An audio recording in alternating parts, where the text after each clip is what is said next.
Yeah, welcome to Hastings, Nebraska. This is Butch Hughes. I'm what you might be called an urban farmer, and we have a little bit of range ground outside of Hastings here at the old ammunition depot, but the indicative of this range here is it's been used a lot and has not been taken care of very well. But there's a fellow from Bismark, North Dakota who came to Hastings here on the 19th of November and told us how to restore our land. And he's done an amazing job up there in Bismark. They have about 15 inches of moisture during a year, which is extremely dry, a little bit like the rainfall we might get around North Platte, Nebraska, out in western Nebraska. But with 15 inches of rain, he grows 140 bushel corn, has very healthy cattle, and he's just wrote the blueprint on how you do no-till farming and how you restore the land. For years now, for over 100 years, we've taken from the land and we haven't properly taken care of it. So this rangeland, as with rangeland around Nebraska, has been used and has not been properly taken care of. So you can see here, there's not a lot of different kinds of vegetation. And also this slough behind me, whenever we get more than 1.5 inches, 2 inches of rain, it floods, which means a lot of the moisture we're getting in this area here is going down the so-called creek. But if we listen to Gabe Brown and what he has to share with us, the land can learn to absorb, become so absorbed, 6 to 8 inches of water in an hour, which is almost unbelievable. So instead of having the water go down the drain, it soaks into the soil, and that way when we have a dry year, our crops still flourish. And so a lot of good information, and I pray that you'll enjoy it. So welcome to Hastings and welcome to some good information. Thank you.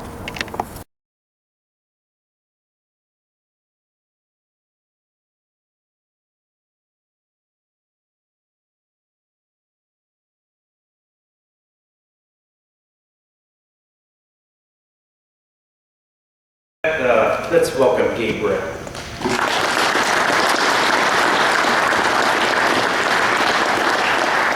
All right, thank you, Ron. Can everybody hear me okay?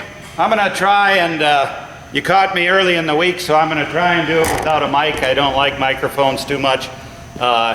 If my voice wanes a bit later, I might have to pick it up. First, I want to thank the Nebraska Grazing Lands Coalition for inviting me down here, along with the University of Nebraska. I really appreciate the opportunity to come to Nebraska. It's a lot like home, and I enjoy visiting with people who are well-grounded, put it that way. Sometimes the places I go speak, I feel a little uneasy, so to speak, but certainly not here in Nebraska.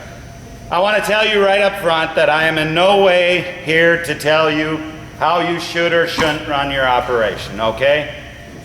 What you're going to see is just my journey as we've advanced soil health on our operation.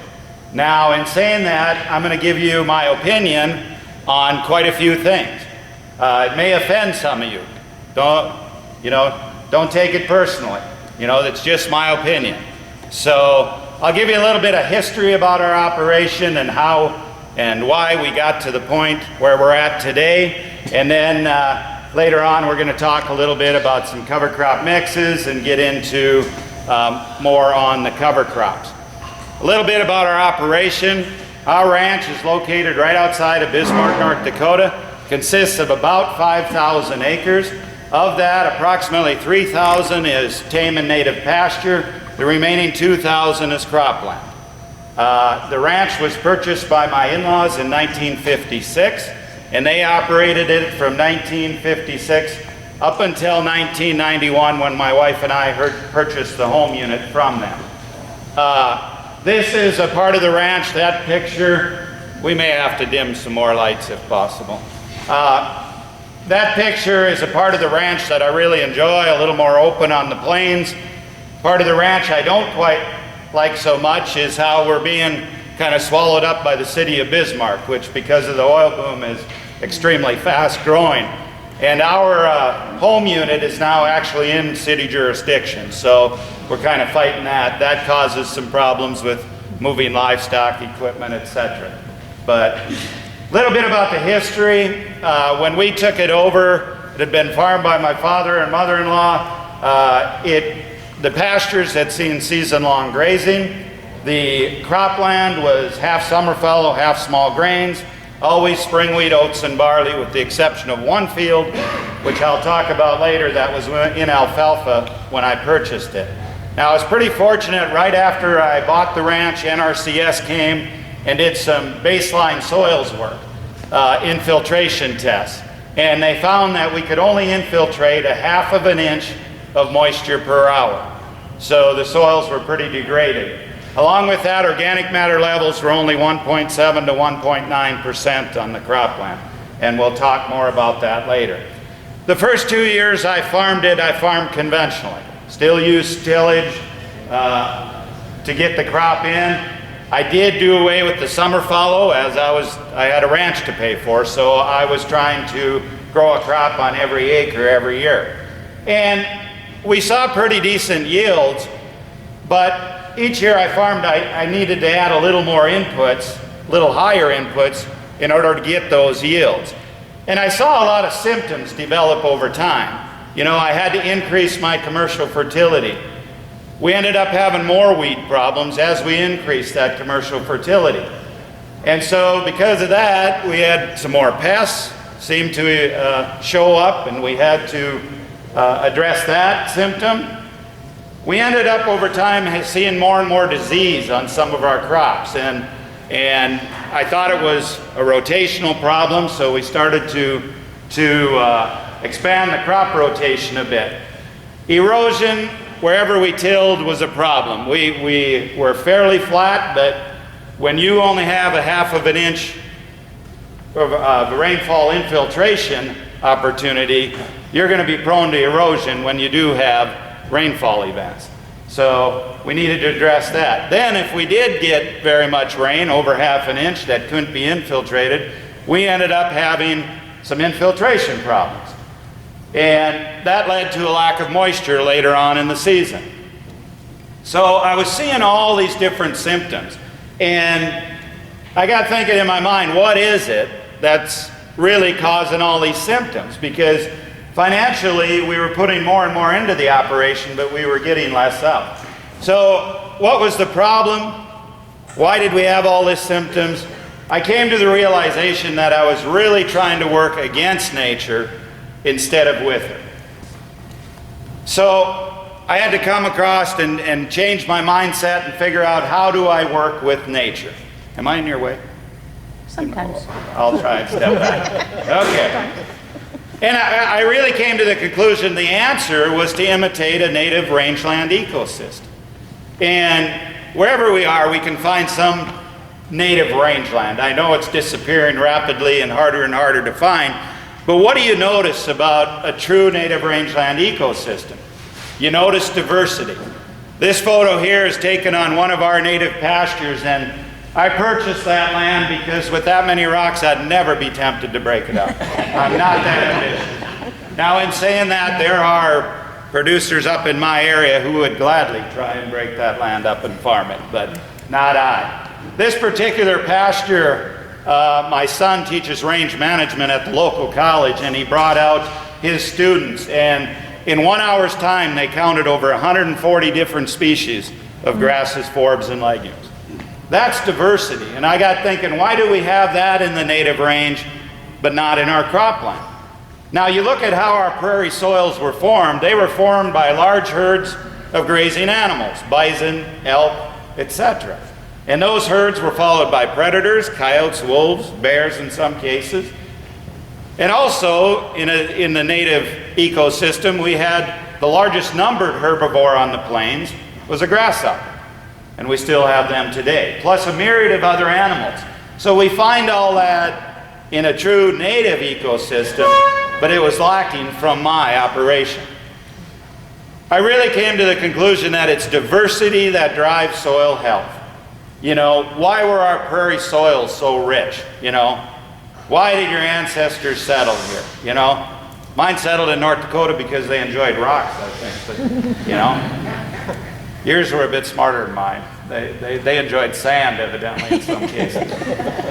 I came to the conclusion that monocultures are really a detriment to soil health. You know, where in nature do we find monocultures? Very seldom. There's always diversity in nature. So I took this picture a number of years ago, neighbor's place of ours.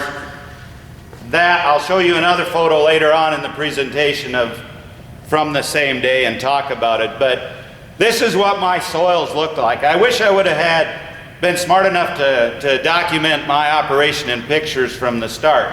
But we had lost our soil aggregation. That's why we had poor infiltration. So I had a good friend in the northern part of the state who was a no-tiller, and in 1993, early 1993, he said, "Gabe, you need to go no-till. Save some moisture, save some time. But if you do," he said, "sell all your tillage equipment. Otherwise, you're going to be tempted to go back." And I did that. I actually sold all my tillage equipment and bought this 750 no-till drill. That was the first no-till drill we owned. And we've been 100% zero-till ever since then. And what we started to do over time, and this, now realize, I'm giving you just a quick overview of our operation. It took many years to develop, but I came to the conclusion we really had to diversify the cropping system. As you know, there's 4 crop types. Cool season grasses, cool season broadleaves, warm season grasses, warm season broadleaves. Remember I said we only grew spring wheat, oats, barley, all cool season grasses. So I was only growing one of the 4 crop types. In native range ecosystems, you find all 4. I needed to get those into the cropping system. So jumping ahead a bit, what it's evolved into today, we now not only plant all 4 crop types, but we plant cover crops with those crops. For instance, in the upper left, that's oats with clover growing in it. Lower left is corn, hairy vetch.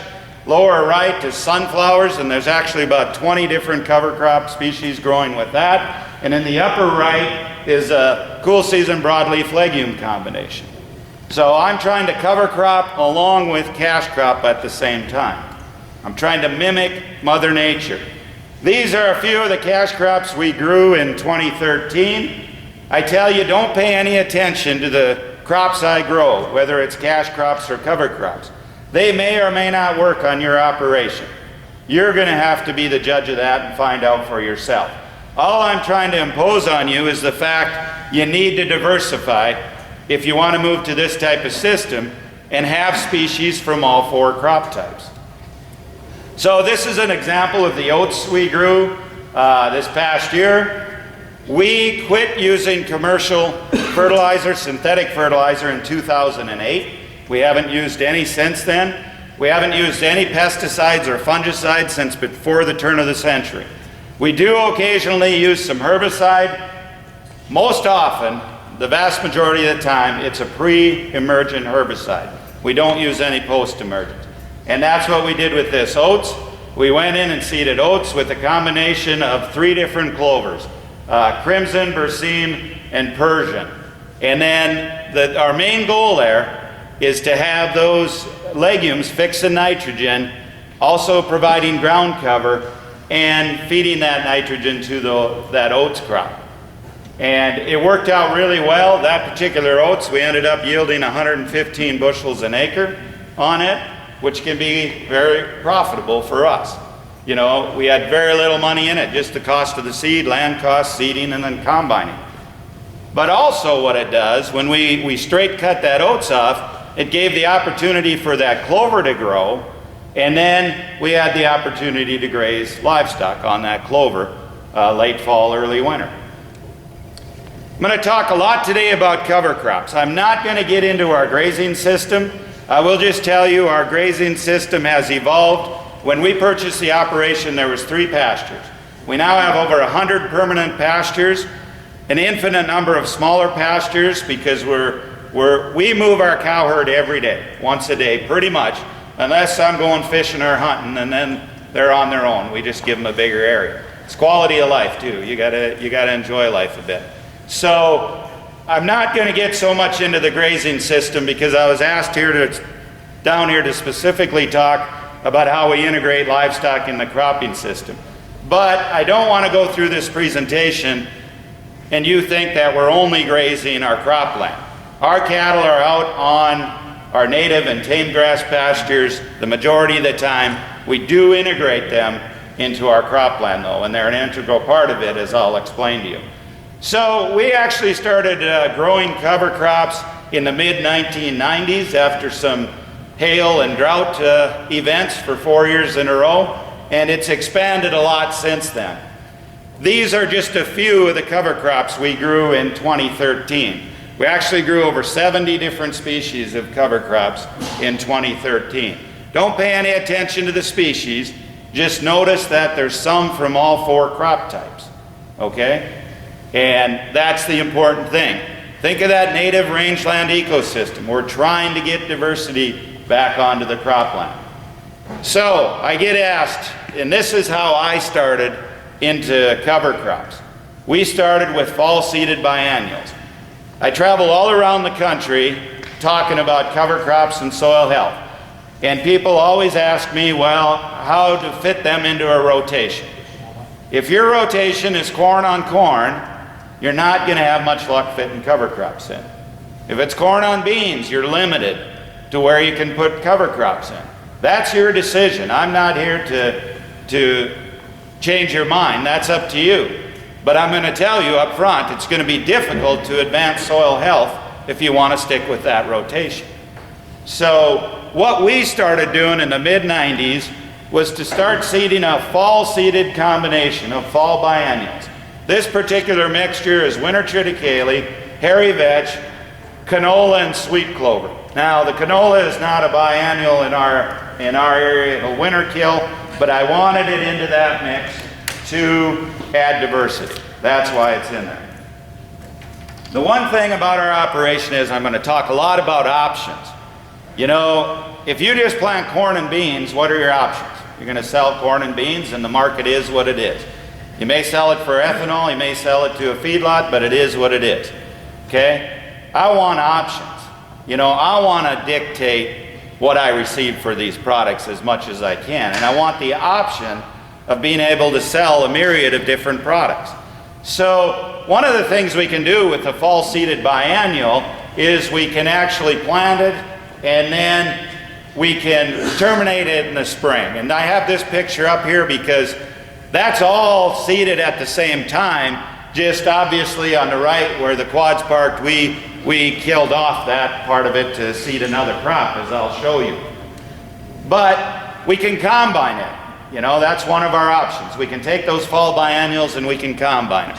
Whether it be rye or winter wheat or triticale, whatever. That's one option.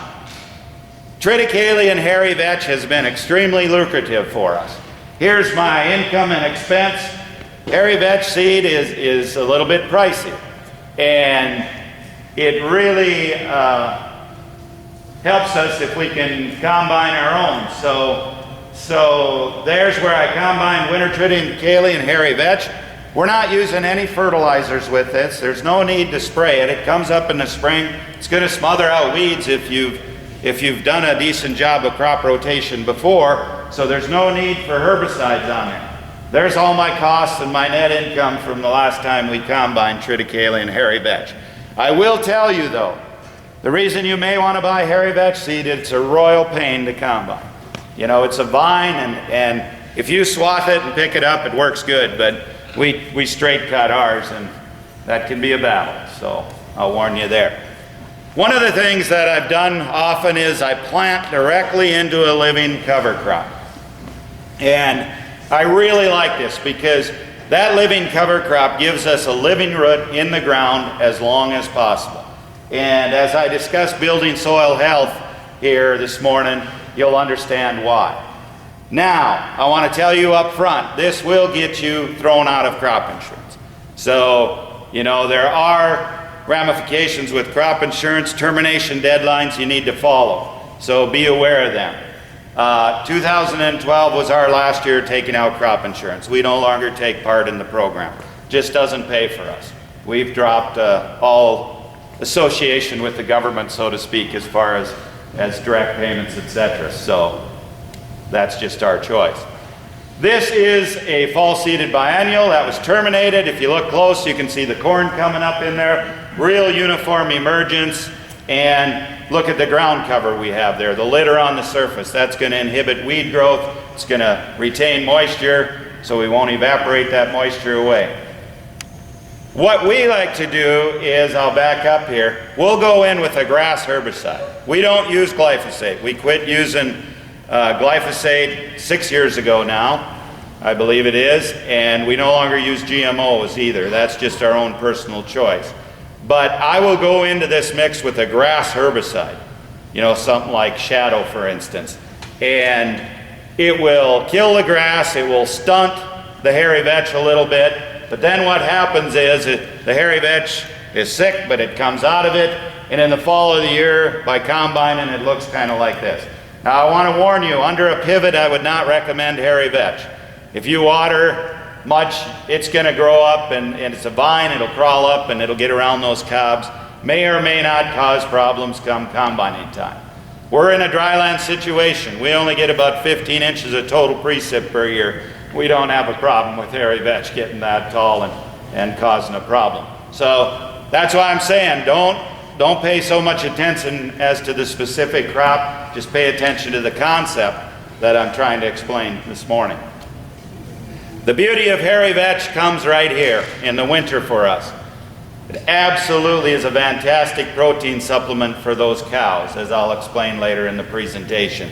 But one of the ways we've significantly added dollars, added net income to our operation is by integrating the livestock into the cropland and running cattle on our cropland during the winter. And if you want to do it without having to buy supplements, cover crops certainly can fill that void. Okay, that's a couple of the options. Here's another option that we really like. We used to calve early, February, March, was in the registered business for 26 years.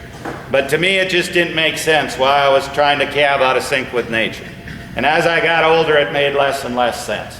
Well, my son was in college. I knew he was going to come back to the ranch, and we decided this doesn't make sense. It doesn't fit our holistic goals and our model that we want on our operation. We're going to calve in sync with nature. So we now calve starting May 15th through late June. We calve out on pasture. In this case, it's a triticale vetch pasture that I'm going to show you here. The nearest corral we have is 2 miles away. When you move and start calving in sync with nature, calving difficulties tend to go away. You just don't have them. The cattle are much healthier, and it works. We're turning them onto fresh calving ground every few days. We do not set back fences up because we want the cows obviously to be able to go back with the calves. Calves are going to crawl under the fence. You know how young calves are. So be it. They can crawl out in that ungrazed stuff and lay down. Now, I get asked a lot about predators. Yes, we have a lot of coyotes. It's not uncommon to come out at calving time and see coyotes sitting out with the cows. To our knowledge, we've never lost a calf at calving time to coyotes. Our cows are smart enough to keep them away.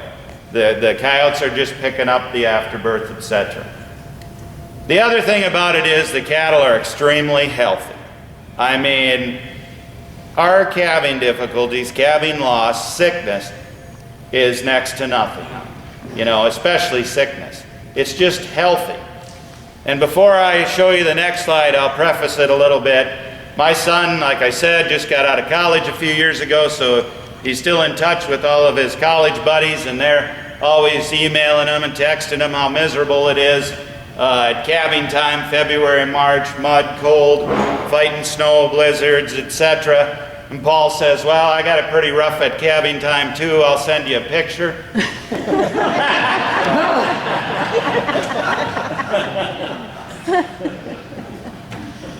That really is how enjoyable calving is on our operation. I told my wife after the first year, you know, I feel guilty. I should have to pay somebody to allow me to enjoy calving this much. But it is that fun. And when you have an environment such like that triticale vetch, now not every year are we calving out on that because we got to rotate our crops on the cropland. And because of where we're at now and the housing developments going around, some of our cropland is not conducive to calving out cattle on. So sometimes we're calving on pastures also, but we're always calving out in sync with nature. Okay, so that was another option to do with these fall biennials. You see what I'm trying to build here is all these options. Here's another one, mob grazing on high carbon biennials. Now, why would I let a crop go and reach that state of maturity before I graze it? The reason is I'm trying to address a specific soil health concern. The reason we use these cover crops is to address a resource concern. And I'm going to talk about that more later in the presentation. But in this specific case, I am not trying for maximum gain on this group of heifers. What I'm trying to do is to lay down maximum amounts of carbon on the soil surface to protect the soil and feed soil biology. If we wanted maximum gain, we would obviously turn these cattle in on this fall biennial mix much earlier. And we often do that. When we grass finish quite a bit of cattle, we will turn our cattle on there early growth stage, graze it, move them off, let it recover. In a matter of 10 days, we can get them back on there. We've actually had fields of triticale vetch that we've grazed up to 5 times, moving them on and off. Tremendous amount of gain off there. But that's not what I wanted. That wasn't my resource concern with this specific example. So with those high carbon biennials, you know, we're grazing a lot of forage. You know how triticale or rye get. We're using fairly high stock densities when we do that. On our operation, we like to, at certain times, and this is only on certain specific times when we're addressing a resource concern, we like to graze at a stocking density of about 500 to 600 to 700,000 pounds of beef equivalent per acre. Okay? Because we're finding that gives us about the right ratio of graze to trample and gets the litter we want on the soil surface. Everybody says, yeah, but boy, that takes a lot of work. Well, work is what each person determines as work, you know? Lots of people like to do things that I don't like to do. I have friends who like to sit in a combine all day. I get bored to death sitting in a combine. But you do what you enjoy doing. What we do here in these specific situations is we will move these cattle up to 5 to 6 times a day. That might seem like a lot of work, but we can do it in an hour to an hour and a half every morning. We roll up the previous day's polywire, 5 or 6 paddocks, set up the new ones, and we use, I don't have a picture of it in here, but what's called a bat latch. It's a little solar-powered gate opener. Just has a little dial on it. You punch the time in that you want that little dial to turn, hook up a bungee cord gate, whatever time that opens, and as you see in this slide, it just opened and this group of heifers is moving on to the next break. So we don't have to be there 5 or 6 times a day. We're only there that hour, hour and a half in the morning. Cattle move themselves the rest of the day. They're smart, they can handle it on their own. And this is what it looks like when we're done. This was our resource concern that we were trying to address with this. We wanted to lay this amount of carbon on the soil surface. So we got that nice residue protecting that soil, feeding macrobiology. And it doesn't take long, a few days after this picture was taken. Oh, first I'll show you the economics. This is that particular group of yearling heifers. We had them on there and we netted $185 an acre off that. Now, that's a decent return, not a great return by any means, but that's net profit. The thing of it is, what's the value of the enhanced soil health? Because I said my resource concern was soil health. So you got to take that into consideration. So that was $185. Anyway, a few days later, that field of triticale, because it was already starting to form a seed head, when we grazed it, it turns and dies on its own.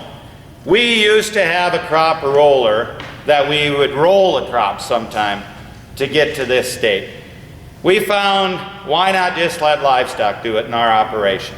The other thing was we couldn't really justify the crop roller because if we're trying to plant a cash crop, we don't have a long enough growing season in North Dakota to get that cover crop to a state where rolling it down will kill it. So we sold our crop roller. Down here, crop roller may or may not work. I'm not sure. It depends on your own individual plan, crop rotation, etc.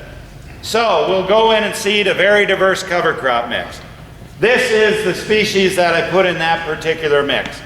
Now, all I'm trying to get across to you here is notice the diversity, Notice a lot of them are warm seasons because this is taking place in late July, okay?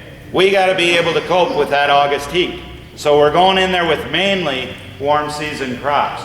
Now, in saying that, I prefer to always put a few cool season. Notice in there I got some oats and I have some clover along with kale and radish. I like putting some cool season crops in there because if we happen to get a year that's cooler in August, I know those cool season crops will take off and grow in those conditions. So I prefer very diverse mixes. This is what it looks like. I just come from Maine. A lot of people out there on the East Coast would eat things like this, I think, you know. I prefer to put them in the ground and then eat them later, but preferably as a T-bone, but that's another story. I often get asked the question about seeding and about drills. How does this flow through the drill? The answer is very nicely, no problem. What setting should I set it on? I just tell everybody middle notch, just, you know. All you want is good seed-soil contact. Get that seed covered, you know, and you will find those larger seeds will break the way for those small seeds, and they'll come up just fine. Now, in saying that, you're not going to seed them 3-4 inches deep. You know, use some common sense, but it works real well. So, 5 days later, we can already see germination. Cowpeas, radish, they jump out of the ground, you know, and look at that residue. You know, that's virtually 100% soil cover. That's what I want to see.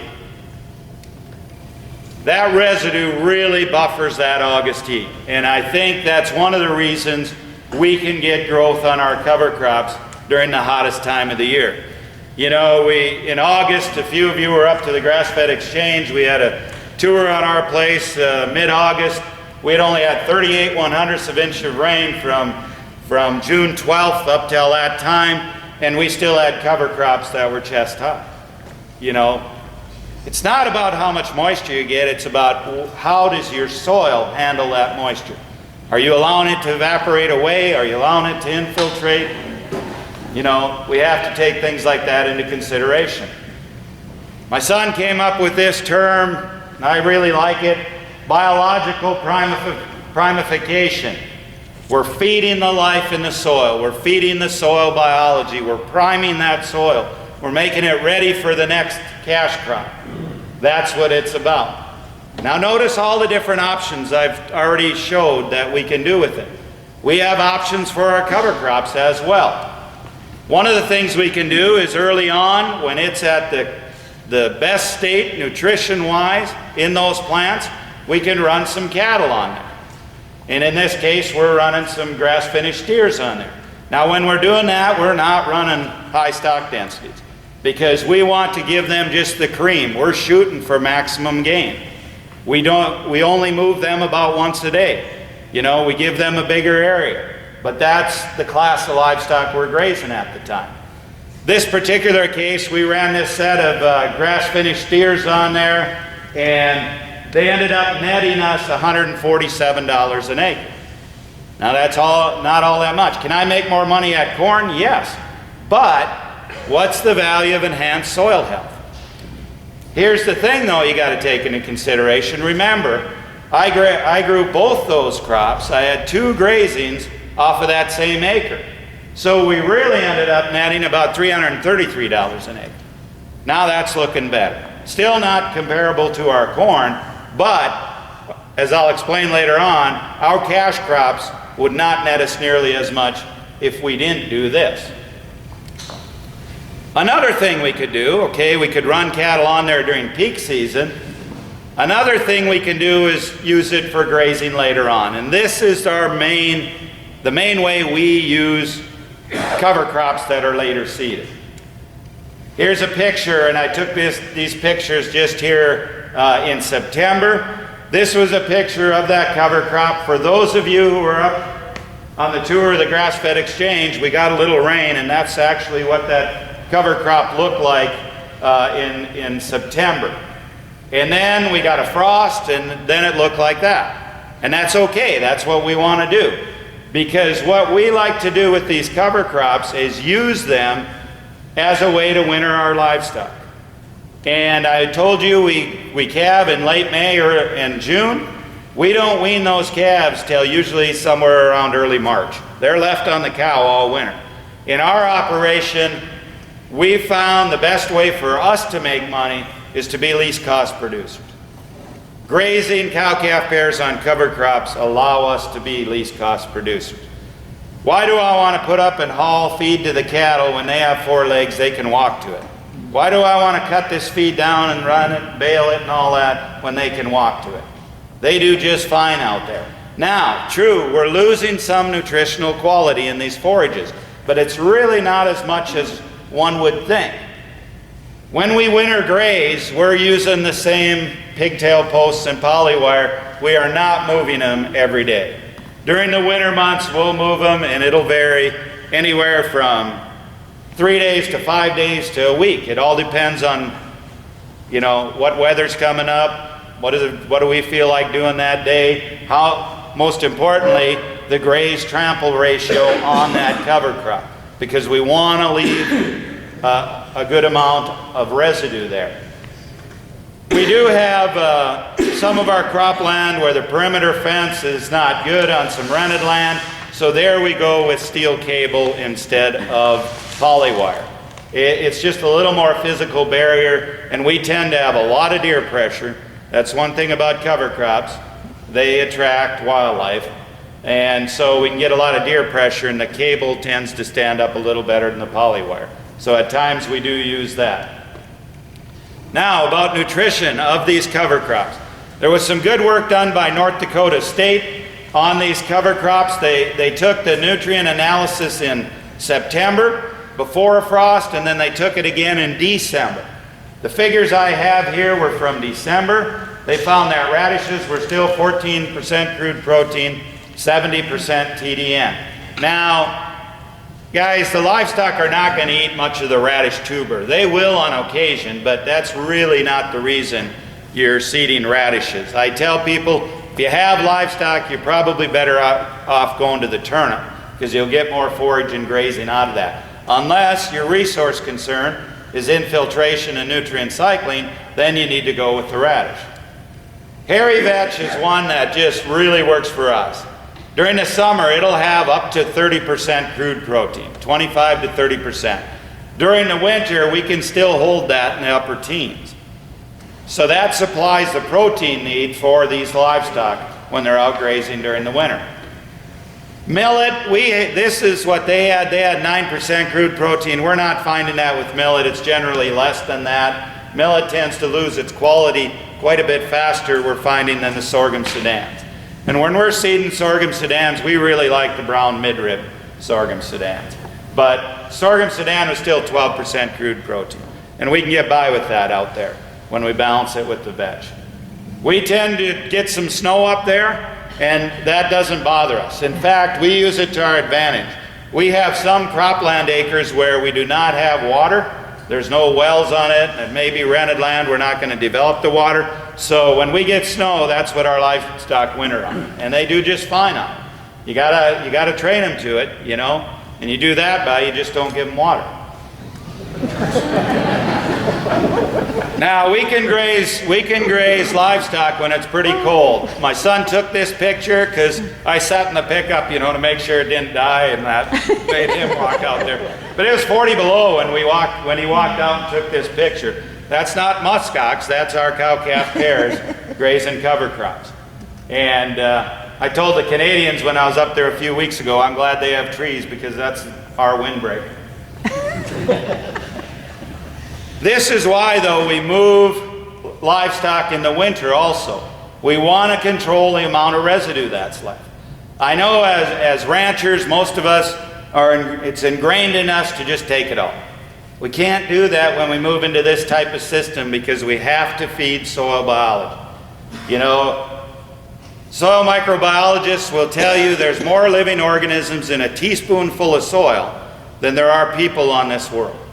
Think about that. A teaspoonful of healthy soil will have more microorganisms than there are people on this world. That's a lot of mouths to feed.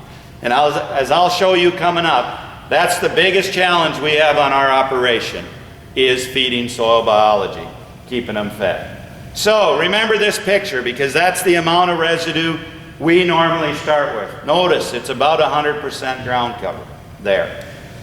Now I'm going to get into a part of the presentation some people may disagree with, but I want to explain to you some of what I believe are the fallacies of the current production model. This is a normal NP and K soil test. On this test, it shows that on that particular field, I had 10 units of available nitrogen. How much corn can you grow on 10 units of N? Okay? Answer is not very much, and that's correct. You can't. But what we'll do, we'll go into this residue, and I usually don't plant corn until between May 15th and May 20th. I want the soils to warm up, and I'm usually just that lazy I don't get around to it till then. On the left-hand side of that picture, it's already planted. You know, on the right side, it's not. When I say I'm a mechanical zero-tiller, I mean I'm a zero-tiller. I don't put trash whippers on there. I don't want to move that residue. The more I can leave that lay intact with that solid ground cover, the less weed competition I'm going to have, the less evaporation I'm going to have later in the year, less erosion I'm going to have if we have a rainfall event. Okay, now this is a little bit confusing here, but I just didn't know how else to arrange it in the presentation. These photos are from a different field than the economic data, but this shows the rapid rate of decomposition, and I'm going to use that word decomposition. Actually what it is nutrient cycling of that residue. Remember what I started with here, okay? That was late May. There's June 16th, a little over 2 weeks later. Look how much residue disappeared. On the right is July 1st. That residue disappears rapidly. Our soils are so alive now that I can take 3 to 4 tons of above ground biomass, and in 6 weeks, our soil biology will have that gone. That's the big challenge on our operation, is feeding that soil life. But the benefit of that soil life comes later on. This is what that particular field looked like in the fall, and I'm embarrassed of this picture. I never want any of my fields showing bare soil like that. It's prone to erosion. I'm not feeding soil life. You know, we're not sequestering nutrients. We don't have a living root in the ground. We're not feeding that soil biology. I'm embarrassed of that. That's why I've moved into production models where we're growing a cover crop along with the cash crop. Now this picture here is from a different field. The previous 3 were from one, but this is what it looks like then on our operation come fall, okay? Now with this field here, we took a leaf tissue analysis, okay? Now I showed you a normal NP and K soil test. Showed I had 10 units in. The leaf tissue analysis comes back, I'm not deficient in any of the nutrients tested for. How can that be? I don't use any fertilizers. There was no manure hauled out and put on this land. We don't run our cattle in feedlots where we got manure to haul out. So the only manure on this land was from the cattle grazing, winter grazing that cover crop. The nutrients come from the biology in the soil. The biology is cycling the nutrients. Now, I want to be right up front. If you have a nutrient deficiency, they're not going to magically appear. You know, you have to address that. So I'm not here today to tell you to not use any commercial fertility. I'm here today to help explain to you how soil biology will cycle the nutrients through once they're in the soil, okay? So we go to that leaf tissue analysis. That particular field that photo was taken on, that no commercial fertility was applied, yielded 142 bushels an acre. I know that sounds like a poor yield for you guys down here. Our county average is just under 100. My proven yield was 127, okay? So I'm about 25+% above county average, and I'm not using any of the inputs.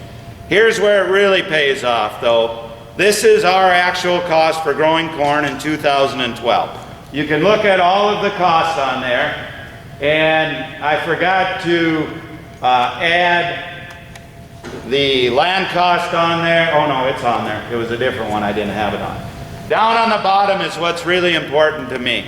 What's my return? You know, that's my return per acre. There's my cost per bushel. Come to $1.44 a bushel. That's all my cost. What's corn at today? Back home it's at about 380. Gee, I'm still making, well over double my cost. Corn can drop to $2. I can still make money on it. I was in Illinois, speaking last winter, and after the presentation I had a banker come up to me and he said, Gabe, do you know if corn drops below $5, half of my borrowers will not make their payments? And I said, unless we have a major disaster, corn's going to be below $5 next fall. He said, I know. That's why I don't sleep at night. I mean, this is ridiculous. We've gotten to the point where costs are so high, that it's out of our control. I want it in my control. My son and I have a saying on our operation. We want to sign the back of the check and not the front. I went in 2012 then and I compared our cost of production with the average cost in North Dakota. This is North Dakota, not Nebraska, but this is according to North Dakota Extension Service. Return to labor and management, $365. Most importantly to me, what's the value of degraded health? My return to labor and management was $785. Obviously, it depends when you market the crop, etc., etc.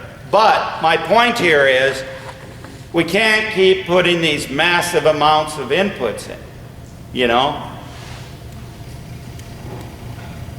Our soil is alive if we allow it, if our management allows it to be. And that's the important thing. That's why cover crops, living root in the soil at all times is so important. We have to allow that soil to be alive. We've gotten to the point in this country where we might as well be growing crops out of a petri dish because our soils, the only function they perform is to hold that plant upright. They're not the natural nutrient cycling that we used to have. Okay? Oops, went the wrong way. This is a picture just taken in September of one of our cover crop fields. What we're trying to illustrate there, that's all earthworm castings on top of that soil. That's solid earthworm castings. This is a PLFA test. PLFA stands for phospholipid fatty acids. That's found in every living membrane. If you send a soil test in, I know Ward Labs over here at Kearney does this test. They're the ones who did this one. They're able to tell from that soil sample the different living organisms that are in the soil. Now, what good that does you, I don't think we're to the point where we can accurately tell you what cover crop to plant from that, but it does give you an indication of the trend. I like to do this test on our field every year or two just to show the trend in soil biology. It'll tell you the bacteria and the fungi and the protozoa, and you need those things for the natural cycle of nutrients. Okay? So that's a test that can be done here at Ward Labs. This is another test. There's a researcher by the name of Dr. Rick Haney at Temple, Texas, who has developed this test. And in my mind, what I've seen, he's been working on it for a number of years, is it's the best soil test to bridge the gap, so to speak, and tell you how your soil is advancing chemically, physically, biologically. It takes all three of those into account, and then he can predict the amount of nutrients that soil is cycling, okay? And I want to show you the difference. So many people think that, well, I'm a no-tiller, and maybe I've got a little crop diversity, and that's far enough.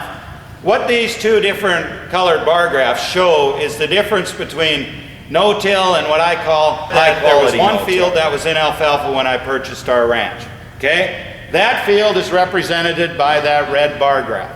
I was there the day it was seeded in May of 1983. I purchased the ranch. It was still in alfalfa. Yes, way too many years, but it was still in alfalfa.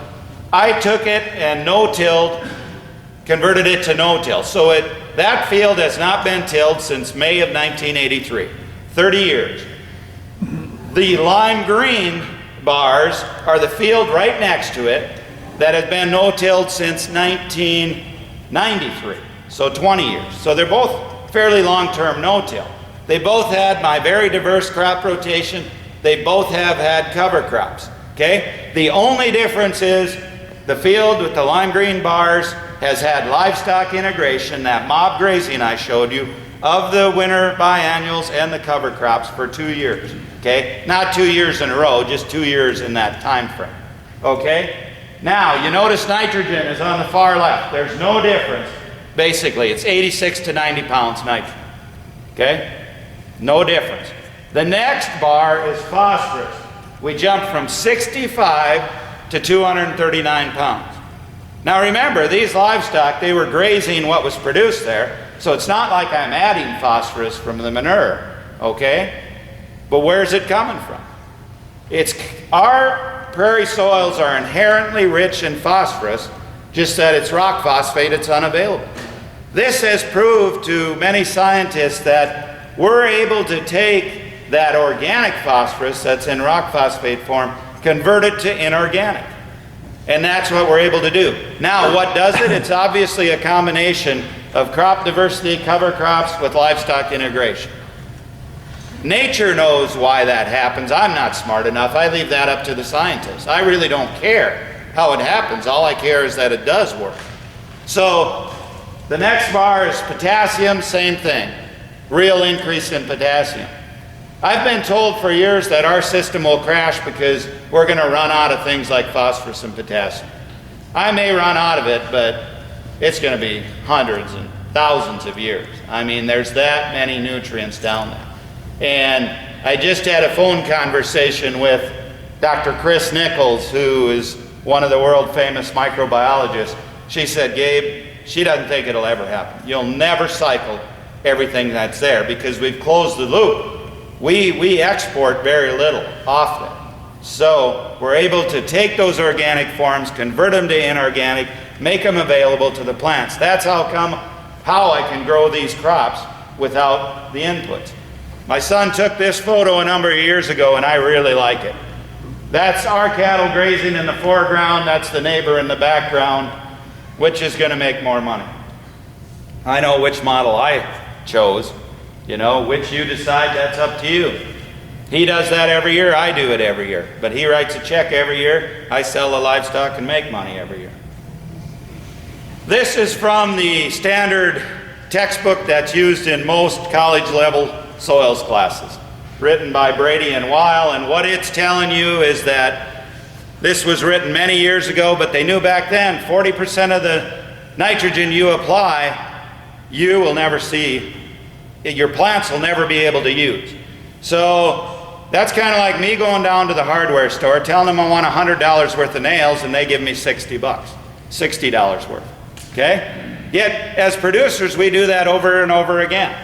And it happens every year. The plants cannot utilize all of it that's applied. Just doesn't happen. So why do we keep doing it?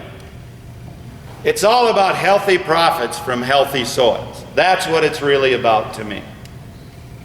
If we focus on working with nature, the symptoms are taken care of. And I honestly believe that, because since we moved to this type of a production model, we just do not see the symptoms we used to. I'm going to turn and read this one. I really like this quote from Masanobu. Modern research divides nature into tiny pieces and conduct tests that conform neither with natural law nor with practical experience. The results are arranged for the convenience of the research, not according to the needs of the farmer. And I don't mean to pick on our researchers, you know. I'm thankful they helped put this meeting together. But at the same token, think of how research is done. They have to remove all these variables till they're down to just one thing. We have an open door policy on our operation. We let anybody come, including researchers, and do what tests they want. And I really think a lot of them come because they want to disprove what we're doing. But in the end, they end up with findings like that soils test I showed you. You know, you cannot do research on systems as alive and dynamic as ours. There's so many variables: temperature, moisture, all the different insects, the grazing intensity, the duration of grazing, how many different cover crop species we use. That's what nature is. Think of a native prairie soil with all those animals going over it. I'm just trying to mimic that on our operation. It worked to form the native prairie soils. We can do it again. The greatest roadblock in solving a problem is the human mind. We have it in our minds that this production model is the only one that works. Well, I'm going to get into it a little later about why I think that isn't so. Don Campbell once told me, if you want to make small changes, change how you do things. If you want to make major changes, you have to change the way you see things. And that's what it took for me. I had to change it in my mind, how I see things. With that, I'm going to stop here and answer any questions if you have any to this point. Yes? And you know, do you feed mineral to your cattle? The question was, do I feed mineral to my cattle? At this point in time, yes. We went through a 5-year stretch. We did not feed any mineral, very much at all, to the cattle. We did, about 18 months ago, we went on a 16 mineral free choice program, okay? And we've been doing that for the last 16 months. We have not seen any difference in livestock production from that. I think we're going to drop it. We haven't made up our minds yet. But that's the only mineral. So you have, what I was wanting to know if you've seen a decrease in the amount of mineral you were... No. In the amount of mineral? Well, I hadn't used it for 5 years. So I just don't have anything to measure that on. You know? Other questions? Yes? On that corn that you planted there, on that one picture there, and you showed June, July there, what did you plant that at? Did you have much problem with hairpin? Yeah, no, one thing about me, I told you I'm lazy, so I don't get up real early in order to, Ron's laughing at that one, but he's traveling with me, I don't sleep too much. But anyway, I wait to start planting until that dew leaves. Usually hairpinning is a result of, for one thing, the discs aren't sharp enough, going too fast, too much moisture in that residue. Those are all things just by timing. We really don't see a problem with residue. Now, in saying that, I've definitely noticed over time, I can get away with a lot more as my soils have become healthier. You know, my soils are pretty forgiving now, simply because of the structure we have with them. So I tell the people, you know, starting out, you know, it's a learning process, but usually hairpinning is a mechanical issue. You know, it's not because of too much residue. We've seeded into residue 3-4 inches thick many, many times. No problems. Just a matter of down pressure and getting the equipment adjusted. Yes. How fast do you plant? How fast do I plant? About 4 to 4.5 miles an hour. Pretty slow. Yep. But I move pretty slow, so it works. Yes. Hairy vetch can be toxic to cattle. You know, remember I said in the mid-1990s I started, and how I started, that was the first year I seeded vetch. I believe it was fall of '94. How I started with it is hairy vetch is a biennial, seeded in the fall, okay? At that time I was planting peas in the spring, but then, and we were chopping those peas off for haylage. We no longer take any crops for green feed, but anyway, I would chop those peas off in July, then I'd have that bare soil for years. So at that time, I was about broke, and I was trying to figure out, okay, I paid for that inoculant on the peas, I got a pea crop growing, what crop will use the same inoculant as peas, because I'm cheap, I couldn't afford to buy more inoculant. I came across hairy vetch, uses the same inoculant. Hairy vetch is a biennial, should be seeded in the fall. I seeded it with the peas in the spring. We would chop the peas off, then what would happen if we got moisture? Now, hairy vetch is shallow rooted, and you know, July, August can be really hot in where we're at, and I'm sure hot here too. But if we get some moisture, the hairy vetch should grow back, okay? Peas won't, because they were chopped off, but that hairy vetch would. Now, I had to leave some stubble height on that vetch, some leaf length there. But I had instances where by late August, that vetch should be 4 feet tall. And we'd dump 200 yearling heifers out on there, and I never have had a bloat, toxicity. The only thing in my research I found one research paper in Argentina that claims they lost 2 head because of toxicity to hairy vetch. I've never seen it. Never have. Other questions? We got some time here. Ron? Gabe, when you late wean your calves, run them with their mothers through the winter months, okay? Yep. Talk to us about fluctuations in cow body condition score and resulting preg rates the following year. Yeah, that's a good question, Ron, because realize this is all a learning experience. Everything I'm sharing with you, I'm kind of telling you the cream. But for every one of these successes, there's about 10, 20 failures. But that's okay. My son and I have a saying on our operation, we want to fail at several things every year. And we're serious about that. I'm proud to be a farmer who wants to fail. Because if I'm not failing at something, how do I know there's not something that would work better? I would have never discovered the triticale vetch thing if I wouldn't have experimented with it.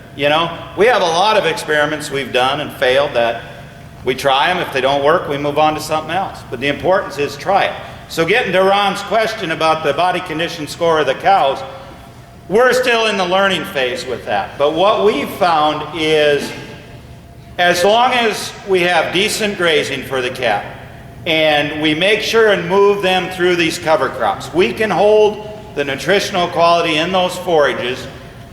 And as long as we don't overgraze where they take the cream and then after 5-6 days, they're down to just eating the millet, for example. That's not going to supply them nutritionally what they need.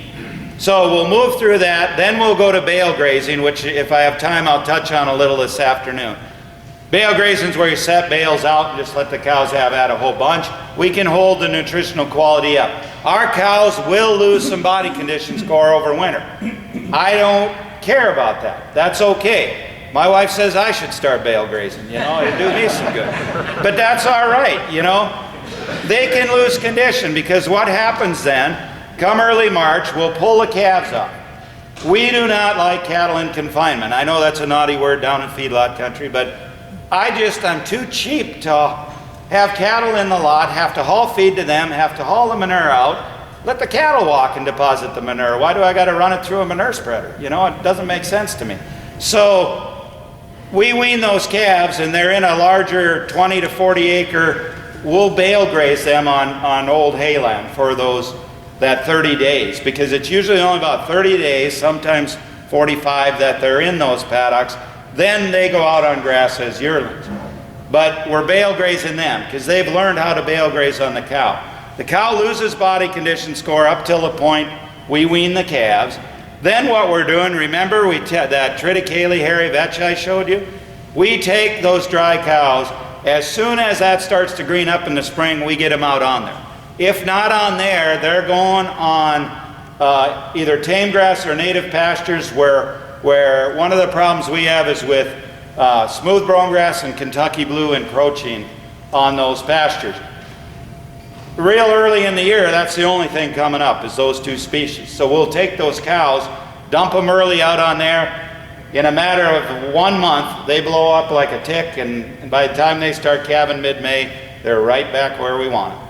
And remember then, the nutritional scientists will tell you that for a cow, you want her gaining weight at breeding. Well, our cows are gaining weight right into breeding now. So it's working very well for us. That answer it, Ron? Yes. What equipment do you use to lay out and recover your cable? What equipment do I use to lay out and recover the cable? That cable, we just hook a regular electric fence, not one of the El Cheapos, handle on the end. Hook it on the end, and then we have our quad or our four-wheeler adapted where we can hang that reel off the back and we just drive. And it'll unroll, okay? We mechanically tighten it up, hook it up. Then when we go to reel it up, most of those reels do have an adapter for an electric drill bit. You just put it on there, a cordless drill, and you just zing it right up, reel it right up. And you got to keep it oiled. They get awfully heavy. They get awfully heavy, yeah, but we got it hooked on the back of the four-wheeler while we're doing that. I'm not going to work any more than I have to, Yes? Is that a special cable that you buy somewhere? No, about any cable will work, yeah. I don't buy any special cable. Any steel will conduct electricity. Remember, our cattle You know, I mentioned we got over 100 permanent pastures. They're so used to electric fence. You know, the fence can pretty much be down. They're not going to walk out, you know, but it'll conduct it. Now, I'm not kidding you. Snow will insulate, and during the winter, we'll end up with very low voltage readings, and half the time we don't even pay attention because the cattle are so trained, they're not going to go out unless a storm pushes them out or something. Yes? You indicated that your organic matter, soil organic matter was like 1.7 when you started? Yep. Where are you today? I'll get into that later, okay? Good question. What was my organic matter? Yes, one more here.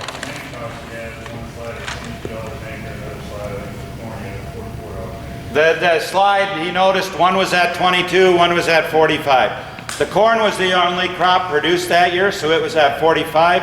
If you notice on the other one, it was 22.50 for the winter triticale, 22.50 charge to the warm season cover crop. Total they add up to 45. Because I was producing 2 crops, cover crops on that field that year, so I split the land cost in half. 45 bucks is average for our area. Yep, that's average land rent. I've actually got some land I rent, I hate to say it, but for $30 an acre. I have a pretty good, some of the people buy into what I'm doing, some of the landowners, and I've been approached several times over the last 4 or 5 years, people wanting me to rent their land, and they're willing to rent it to me at a much reduced rate if I do improve their soils like I have my own. So I actually have some land rented for 30. There's land by me going for $80 and $100 an acre. They can have it. I don't need it. I can regenerate soils. But those people who I rent land from, they got to be willing to give me 5 and 10-year leases, or I don't even monkey with it. I have no problem getting as much land as I want to farm at reduced rates, you know, because it's a value to them what I'm able to do with the resource. You know, that just takes time, but earn that trust. You know, early on I asked myself, I explained to you how it seemed I was just writing checks. And that's what I was doing. I was just writing checks, this input, that input. And again, I want to tell you, I'm not here to tell you to not use any of these products, okay? You've got to take baby steps. You can't wean yourself cold turkey. It won't work. You'll have a wreck, okay? But here's what I found out, okay? It seemed to me that I was waking up every morning and all I had to do was determine what was I going to kill that day. You know, was it a pest? Was it a disease? Was it a weed? What was it? So I've got a question for you. Last year in the United States, how many pounds of herbicides and pesticides were used? Anybody want to guess? Colton, you're a smart young man. You want to take a guess? Not really? Okay. Nobody? Somebody throw something on. 28 billion pounds. Think about that. Now my question to you, and I said I might offend some people today, but that's all right. Ron's going to get me out of here in a hurry, so. Yeah, got the car running. How can any of us as producers spray that amount and not think that it affects human health? Not think that it affects what's happening in that plant? What do you think? What would you think if I told you weeds, insects, and a disease are due primarily to environmental circumstances created by us? May or may not believe that. Name me one herbicide past 50 years that has solved weed problems. Is there one herbicide out there that you can spray and you never have to spray weeds the next year? I'm not hearing anything. There isn't any. I really think, I just threw this slide in here, I really think when we look at weeds, we look at just wanting to kill them with a herbicide. If you have grass weeds, the majority of times, if you talk to many of the crop consultants who are versed in this, you really have an inadequate calcium problem. How many crop consultants consider that? Instead, they want to sell you a herbicide. If you have broadleaf weeds, it's usually a phosphorus-potassium imbalance. Not all the time. Now you got to make sure that phosphorus and potassium is available to the plants. But they want to sell you a herbicide. If your crop consultant was worth his salt, he would be looking at what's available, what's that plant lacking. Okay? Pest standpoint. We're seeing more and more pests in production agriculture.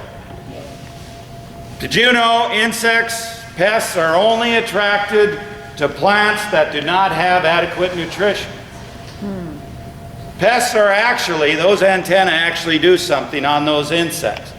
They're actually able to take signals from the plant that that plant is nutritionally inadequate, and then they're attracted to it.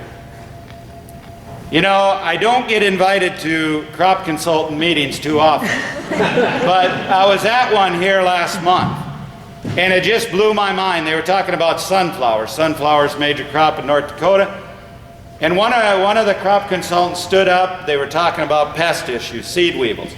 And he says, we don't have a seed weevil problem with our clients. Every one of them, we automatically have them spray, whether it's there or not. And that's the mindset we've come to in production agriculture today. Let's just kill something. How can you spray a pesticide and not think that some of that doesn't get into the plant and into the human food chain? And then what does happen when you spray that pesticide? Okay, how do you determine if your plant has adequate nutrition? This is the simplest, easiest test to do. This is a refractometer. Measures sucrose, or the nutrients in a plant. What scientists have found, if a plant has 12 Brix reading, and that's what this is calibrated in, is Brix. Most of the time, not all the time, but the majority of time, it will not have an insect problem. How many crop consultants out there carry a Brix meter with them? No, they go scout your field and say you got pests, you should spray insecticides. But how many of them are testing and saying, oh, your crop's nutritionally inadequate, that's why you have pests? What percent? You want a Brix reading of 12. 12 or higher, you generally, not all the time, but you generally, it'll take care of the majority insect problems.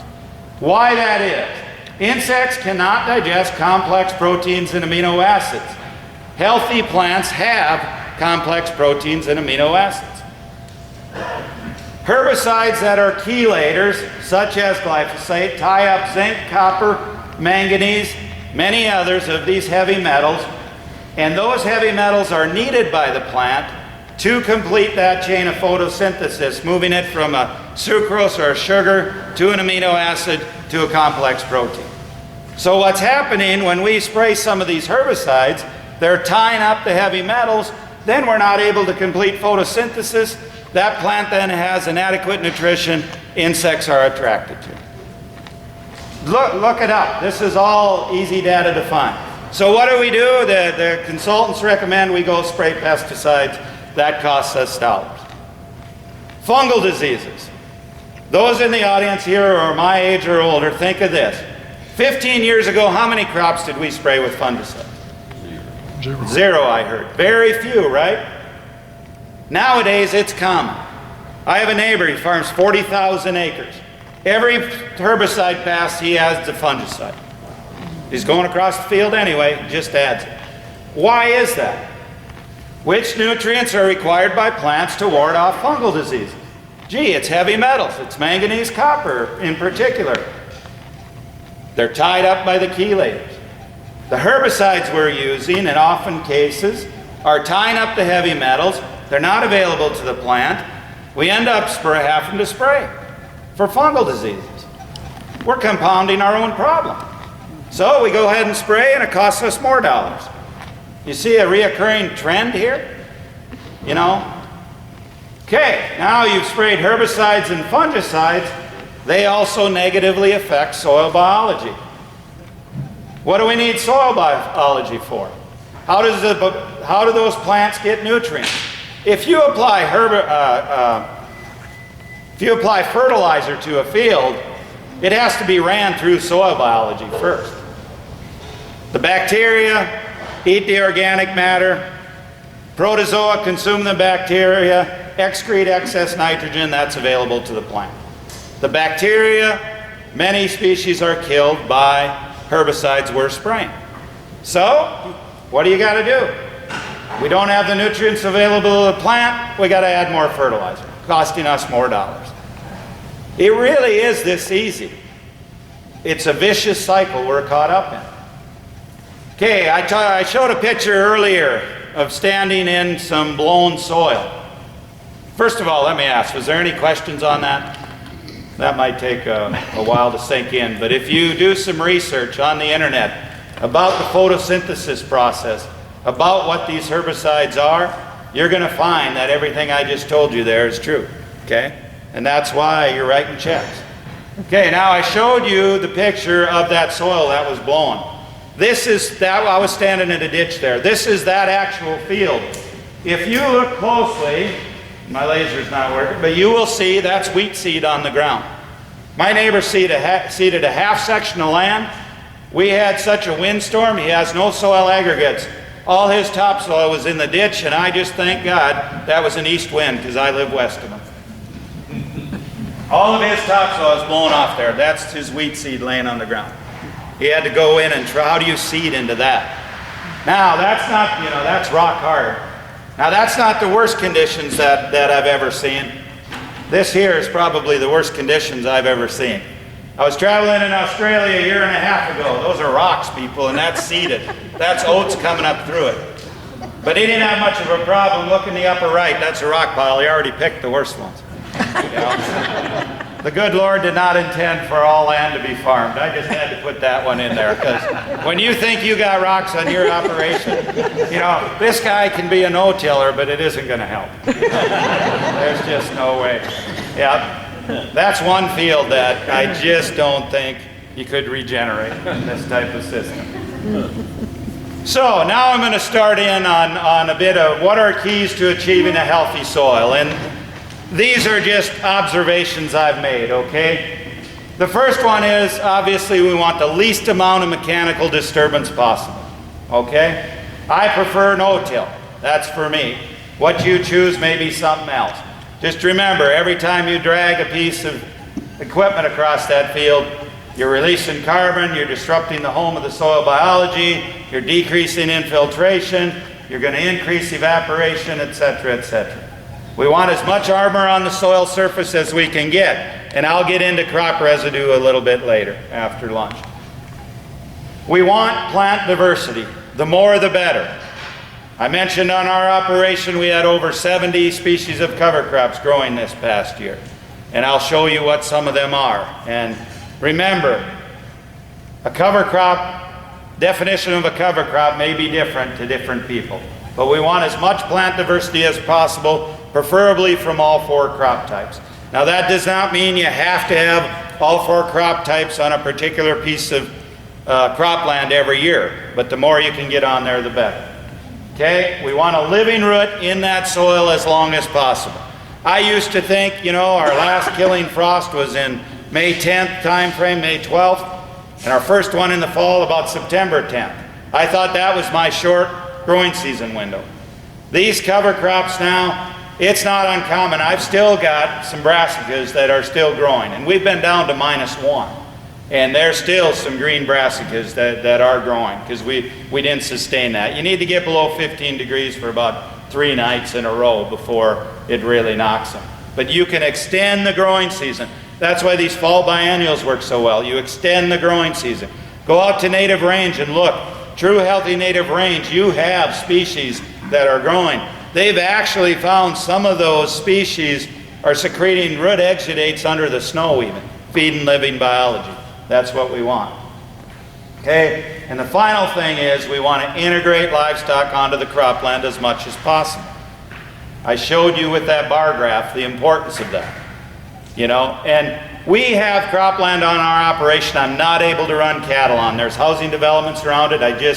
It's not worth the headache when you get a phone call that the cow's rubbing on somebody's back deck, It's not worth it, so we just don't run cattle on there. Or when they're drinking out of the kids' swimming pool, that's how you don't try and explain that. So we don't do that. So I can't run livestock on there. We're still growing cover crops on those acres. We're still diverse. I just know my soil health will never be to the point it is where I can run livestock. Okay? So cover crops are important. You design cover crops for what you don't have. And by that I mean you have to figure out what your resource concern is. This is why it's really important, producers, to know the people that you buy seed from. You've got to be willing to work with them, have confidence in them that they can help you decide and plan which cover crop is going to address your resource concern. There's many, many different resource concerns. What do you want to do? Do you want to increase organic matter? Do you want to improve infiltration? Do you want to improve nutrient cycling? Do you need it just for livestock feed? Do you got to take wildlife into consideration? What are you trying to do? You got to determine that first. There's so many times I get phone calls, and I tend to get a lot of them, and people will say, oh, this cover crop, you know, I had this wreck. I'll give you one example here, and pretty soon we'll break for lunch. But I had a phone call. It was a producer from South Dakota. He says, I got a question for you. I planted cover crops and I'm having a real disaster. And he said, I had a pivot of winter wheat. We combined that winter wheat off, we baled up the straw, and then I went in and I seeded radishes and turnips, and I put my cows on there, and I didn't even let them finish. And I said, now you got, and this was spring of the year, I said, now you got, your fields are blowing. He says, well, yeah, how'd you know? I said, well, you had no residue. You just put brassicas out on there, which are going to accelerate decomposition of what little residue you have left. That was the wrong cover crop for his needs. You know, he should have been going with a cover crop that was going to add some carbon and hold that soil. You know, you got to be careful. And I'm in no way accusing any of the seed dealers of being crooks, but they're just not that knowledgeable, some of them, in what they're doing. So go with the reputable seed dealer and work with them and make sure you know what your resource concerns are. I started to say this before lunch. If you look at our prairie soils, where were organic matter levels pre-settlement? And from the best estimate of geologists, scientists, we were somewhere around 8% here in the plains, pre-settlement. So if you look at my situation, the organic matter levels when I purchased our operation were under 2%. In other words, I lost 75% of the organic matter. And we wonder why our soils won't function properly. Okay? Today, organic matter levels on our operation, we've increased those same fields. We tested them here in July. We were from 5.3 to 6.1%. So we've over tripled them. But I will tell you, if I would know now, then what I know now, we could be considerably above this. My son said his goal is to see our organic matter levels on our cropland over 12%. And I really think we could get there. And when you think about it, if you truly want to be regenerative and sustainable, on cropland we need organic matter levels higher than what native range. Now, I've tested some of my native range pastures and we're about in the mid-7 range, 7.5 to 8, right in there. Well, we need to be above that because with the type of production from commodities we're pulling off there, and if we truly want nutrient-dense foods, we need to have the nutrients in the soils. We need to be higher than what they were pre-settlement. So what's the value of adding organic matter to your soils? Now, if you strictly look at NP and K and a little sulfur, and I use conservative numbers, but you can plug in whatever numbers you want, whatever your local costs are for those minerals, you'll find that 1% organic matter soil, if you extrapolate that out, would be worth about $640. So 5% organic matter soils would have about $3,800 worth of NP and K in it.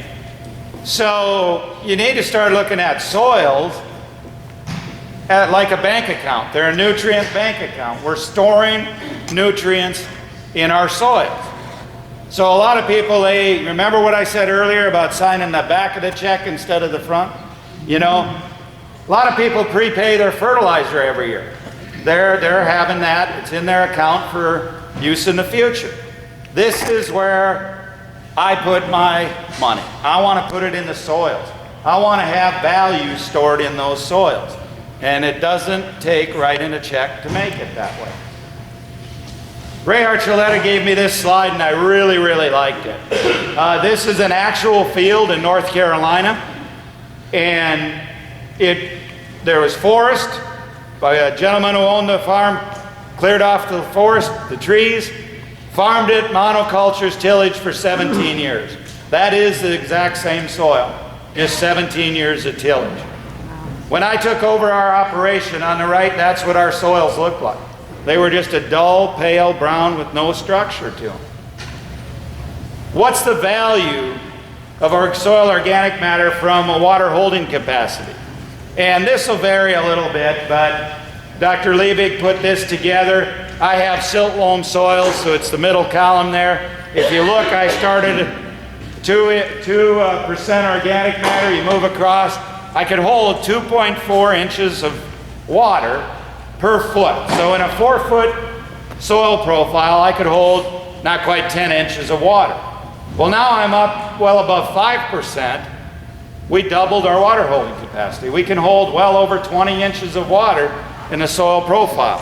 I only get 15 inches of precipitation in an average year, if there is such a thing as average anymore. But I'm able to store whatever moisture falls. That's the key. We got to have organic matter for a variety of reasons. So how do we start building our soils back? You have to build soil structure. Soil structure is all about mycorrhizal fungi. Mycorrhizal fungi secrete glomalin. That's the glue that starts forming these soil particles. These are photos of new soil particles being formed. Okay, where do you get mycorrhizal fungi? You have to have growth of this mycorrhizae, and you cannot destroy it with tillage. When we get these soil aggregates forming, we have pore spaces between the aggregates. Those pore spaces are where soil biology lives. In particular, the majority of them live in or on thin films of water in those pore spaces. You also need those pore spaces for water infiltration. Okay? This is an actual photo I took on June 15th of 2009. They were forecasting a major rainfall event. For us, that usually means about 20 hundredths. But they were forecasting a bit more. So it started raining at 6:30 in the evening, and at 12 midnight we had 12.2 inches. And I knew that because I was out there emptying that rain gauge because I wanted to know exactly what we had. During the night we had another 1.4 inches. We ended up with 13.6 inches of rain, which, you know, that's pretty much a year's worth for us. Now, I hate to talk about people, but my neighbor never shows up at my workshops, and I know he sure as heck isn't down here, so I'll talk about it. To me, this is kind of just the definition of stupidity, but I'll be very blunt. I have been on that place since 1983. This neighbor farms right across the road from me. Since 1983, he's only planted 2 crops, spring wheat, flax. Just rotates every other year, spring wheat, flax, that's all he ever sees.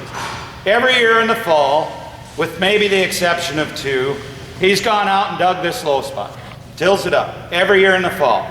Then the following spring, he's usually able to get in there and seed. All but maybe 2 years, this is what happens to it. This is a photo of that same field as that. I took that picture just here about 3-4 weeks ago. Okay. Oops. Okay, problems again here, huh? Jumping ahead. Okay, we'll get going here yet. That is a photo from about 3 weeks, so it'd be the end of June there in 2009. We had that rainfall event, and you know, I often joke that I'm going to talk to Ducks Unlimited and see if we can get him an award because he makes sure that pond stays there every year. This is a photo that our local district conservationist took. That land is directly across the road from the neighbor's land, and this photo was taken the morning after we had 13.6 inches of rain. Does it look like that much rainfall? This field sits lower than his, but there's a road in between. But pretty soon you'd think water would start coming up. That's what the soil, a picture our district conservationist took following 13.6 inches of rain. Now, am I going to say it all infiltrated? No, there's no way we could infiltrate that much water that fast. But the fact of the matter is I still have soil structure after that much rain. Look at the problems you guys are starting to see down here with the aquifer and with water supplies. You're going to have the soil structure there to be able to infiltrate and store all the water you get. It's going to become more and more important as this aquifer continues to decline. So how do we improve infiltration? One of the ways is with roots.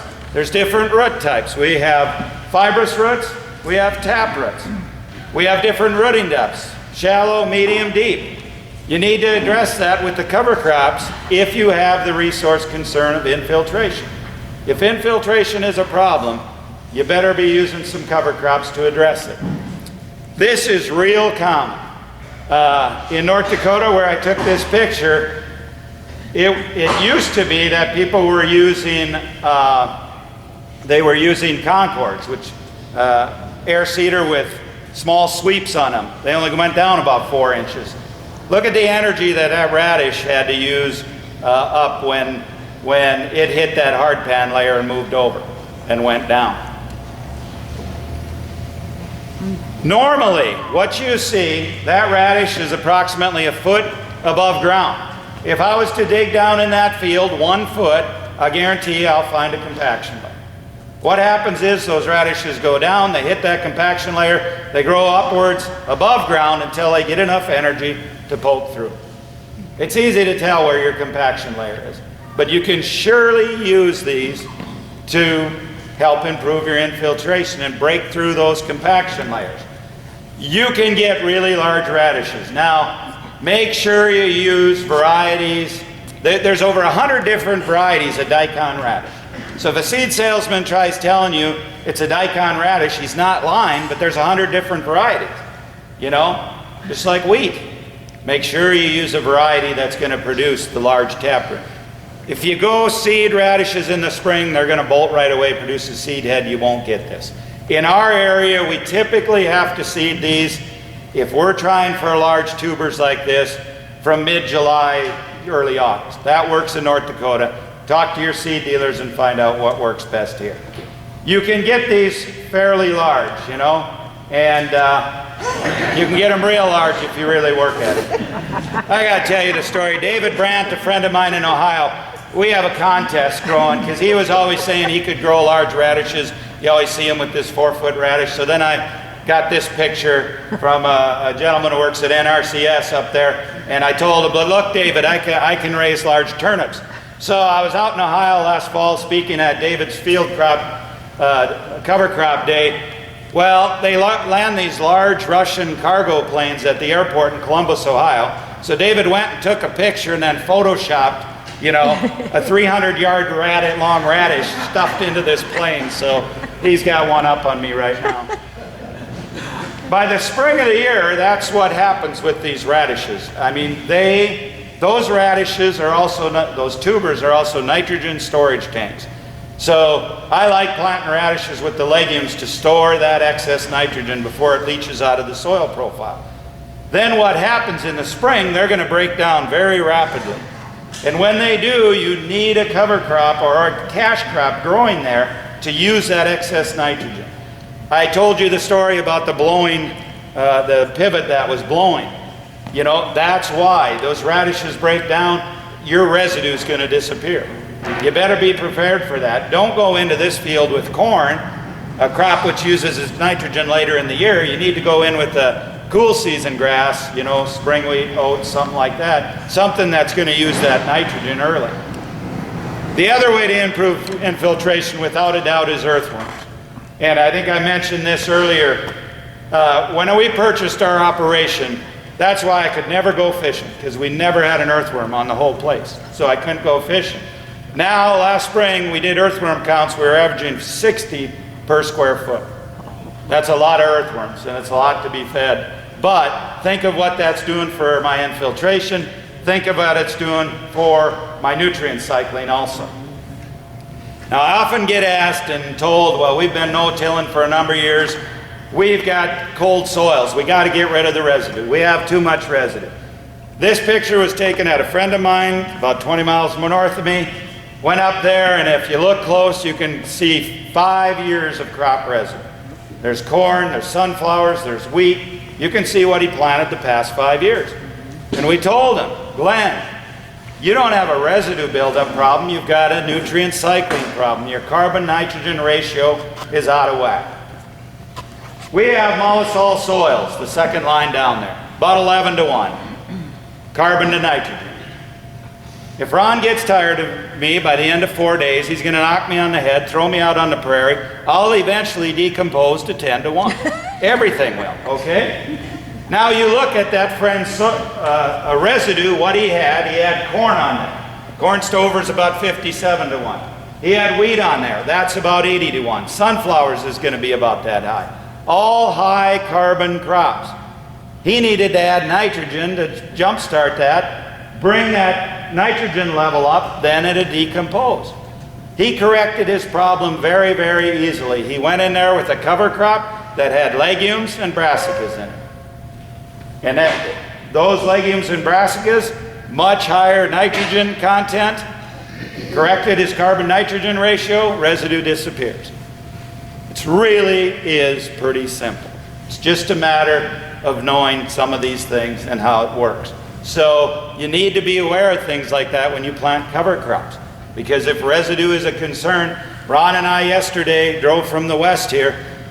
Man, there's going to be a lot of soil moving here if you get a windstorm. That's all I can say. You know, there's no residue. Their carbon-nitrogen ratio is not right. They need more carbon. Grow higher carbon cover crops in those situations. This photo, it didn't turn out, it's kind of hard to see, but what it was, I wanted to show you how earthworms can move the nutrients in the soil, profile. The top of the picture up there is ground level. Look at how much residue is moved down into the soil profile. That's all earthworms moving residue down into the soil profile. Now, I'm going to show you the importance of diversity. Many of you who have heard my presentations have seen these photos, but they really drive home the importance of diversity. And I figured I'd share them with you. Back in 2006, my district conservationist, Jay Fear, and I were attending No-Till on the Plains in Salina, Kansas. Dr. Ademir Caligari from Brazil was speaking there. He is, in my mind, the world's foremost authority on cover crops. He's worked in over 60 countries all over the world. He said two things that really stuck with me. The first was, he says, you give me 2 inches of rainfall a year or 200 inches of rainfall a year, anywhere in between, I can grow you cover crops. And the man knows. He's been everywhere. He's done it everywhere. The other thing he said that really stuck with me is, he says, well, you need to grow these cover crops in a diverse mix. Up to that time, I was only growing 2 and 3 way species in combination. He talked about growing 6 and 7 species in combination. So our soil district has some plots located 2 miles south of my operation. We were very open during the winter of 2005-2006, not much snow, so we were really dry. We seeded these plots in late May, and we had less than 1 inch of precipitation from late May until July 31st when these pictures were taken. What we did, we seeded monocultures, and then right next to them, we put the seed together and seeded a diverse polyculture. So on July 31st, that was what the turnips look like. There's what the oilseed radish plot right next to them. And when I say plots, we're only talking about half of an acre, okay? It was a decent plot, enough to see the differences, but they were right next to each other. Right next to that was a diverse mix where we added all the seeds together. Less than 1 inch of moisture. Look at that difference. When they clipped and weighed that production on a dry matter basis, over tripled dry matter production, forage production. That's amazing. Now you think back of what I tried explaining this morning about native range ecosystems, the power of diversity, why I'm trying to get diversity built into my cropping system. It begins to make a lot of sense, doesn't it? Question?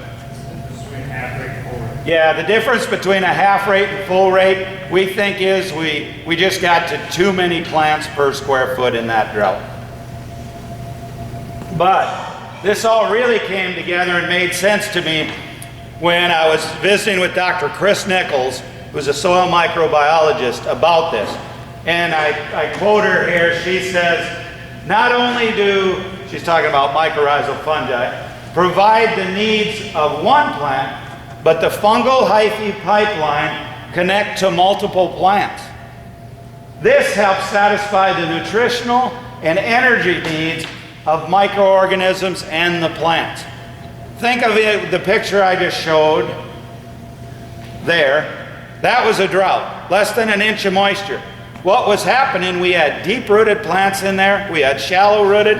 That mycorrhizal hyphae, that mycorrhizal fungi, was taking not only nutrients but water from deeper-rooted plants up to shallow-rooted plants. Nature has all this figured out. Instead, we as producers go seed monocultures and try and fight her. It makes no sense. You know, we can do this. This is important stuff to remember. That mycorrhizal fungi, that will transfer nutrients for you. Use it to your advantage. So now what we're doing on our operation, we're trying to promote mycorrhizal fungi. And there's certain species that accept mycorrhizal fungi and there's species that don't. What I did here is I made a mix, had a mix made of all species that accept mycorrhizal fungi. Sunflowers, flax, clovers, vetches, they're all in there. What I'm trying to do is prime that soil, get that soil to where that mycorrhizal fungi will proliferate and be there for future cash crops. How I convert that to dollars is with the livestock grazing. This just blows my mind, okay? Everyone wants to have the latest widget and gidget, you know, so let's do variable rate fertilizer and all this. Why do I need that if I have mycorrhizal fungi? They did some research in native prairies in Australia. 3 miles long, they found some of that. Boy, I hope my neighbor puts down all the fertilizer he wants, you know? I'm going to have mycorrhizal fungi going in there if it's needed like crazy, you know? Now, I say that as a joke, but this goes to show you, this is the current production model, this is our way of solving everything. Technology, I say that nature solved it long before we solved it. We just have to work with nature. If you don't want that production model, that's up to you. You can go spend the money on this, but I'd rather let nature do it without having to sign a check. Questions so far? Okay, now I'm going to get into a few real basic cover crop mixes. And this is just to show you some basic mixes and you know, there's cool seasons and warm seasons, but here's a cool season mix that's basic that really worked well for me. It's forage oat, forage pea, hairy vetch, planted in the spring, turnip, radish, and red clover. Now I did this in 2009. I no longer add the radish to that mix because it's just going to bolt and go to seed. But that's a very basic mix that you can use for a variety of resource concerns and in a variety of situations. It's worked really well for me. May or may not work well for you. The thing I like about it, it starts to add diversity to the system. We're getting a lot of different species in there. The other thing is we have a lot of different leaf types. Remember what I told you earlier? It all starts with photosynthesis. Everything we do on our operations starts with sunlight and photosynthesis. We got to convert it to sucrose, then to complex amino acids, complex proteins. That's how plants grow. Very simple, but we need to collect as much of that sunlight as possible. When you're growing a monoculture out there, you have one leaf shape and size. When we're growing diverse cover crop mixes, we have many different ways we can collect sunlight. This is what it looked like immediately prior to grazing that year. And we have found, researchers have found, not I, this is well documented in research, that, you know, if you watch cattle or livestock graze, especially cattle, they'll actually rope the grass with their tongue. They'll twist it and pull it, tear it off. They've actually researched this and found that that action, the plant then, after that happens to a plant, that signals the plant to release more root exudates. And they've actually found there's a major difference between a plant being grazed, how many root exudates it releases, and a plant that is mechanically cut, like with a mower. Now, I had a guy yesterday say, just use a duller mower, and maybe that'd tear it off, I don't know. I thought that was pretty clever of him, but the fact of the matter is, go back, think of how our native prairies were formed, all those herds of ruminants moving across it. It just makes sense. You know, this is just common, basic sense. Things like that obviously play a crucial role. Then you tie this into that bar graph I showed you, where I was making more unavailable or organic forms, converting them to inorganic, making them available. It has to have something to do with the grazing. I am not intelligent enough to figure that out, and I don't care to figure it out. To me, I don't need to know why, I just need to know that it works. And so how can I use it to my advantage? So notice on there too, we're using pretty high stock densities, as you can see there. That was 680,000 pounds of live weight animal per acre on there, moving across there. And they do really well on that mix. You might have to watch that mix a little. It may be a little high in protein, a little low in energy at certain stages. Yes? I know we may be off the subject, I'll forget if I don't ask for it. Because I thought about it a little while ago.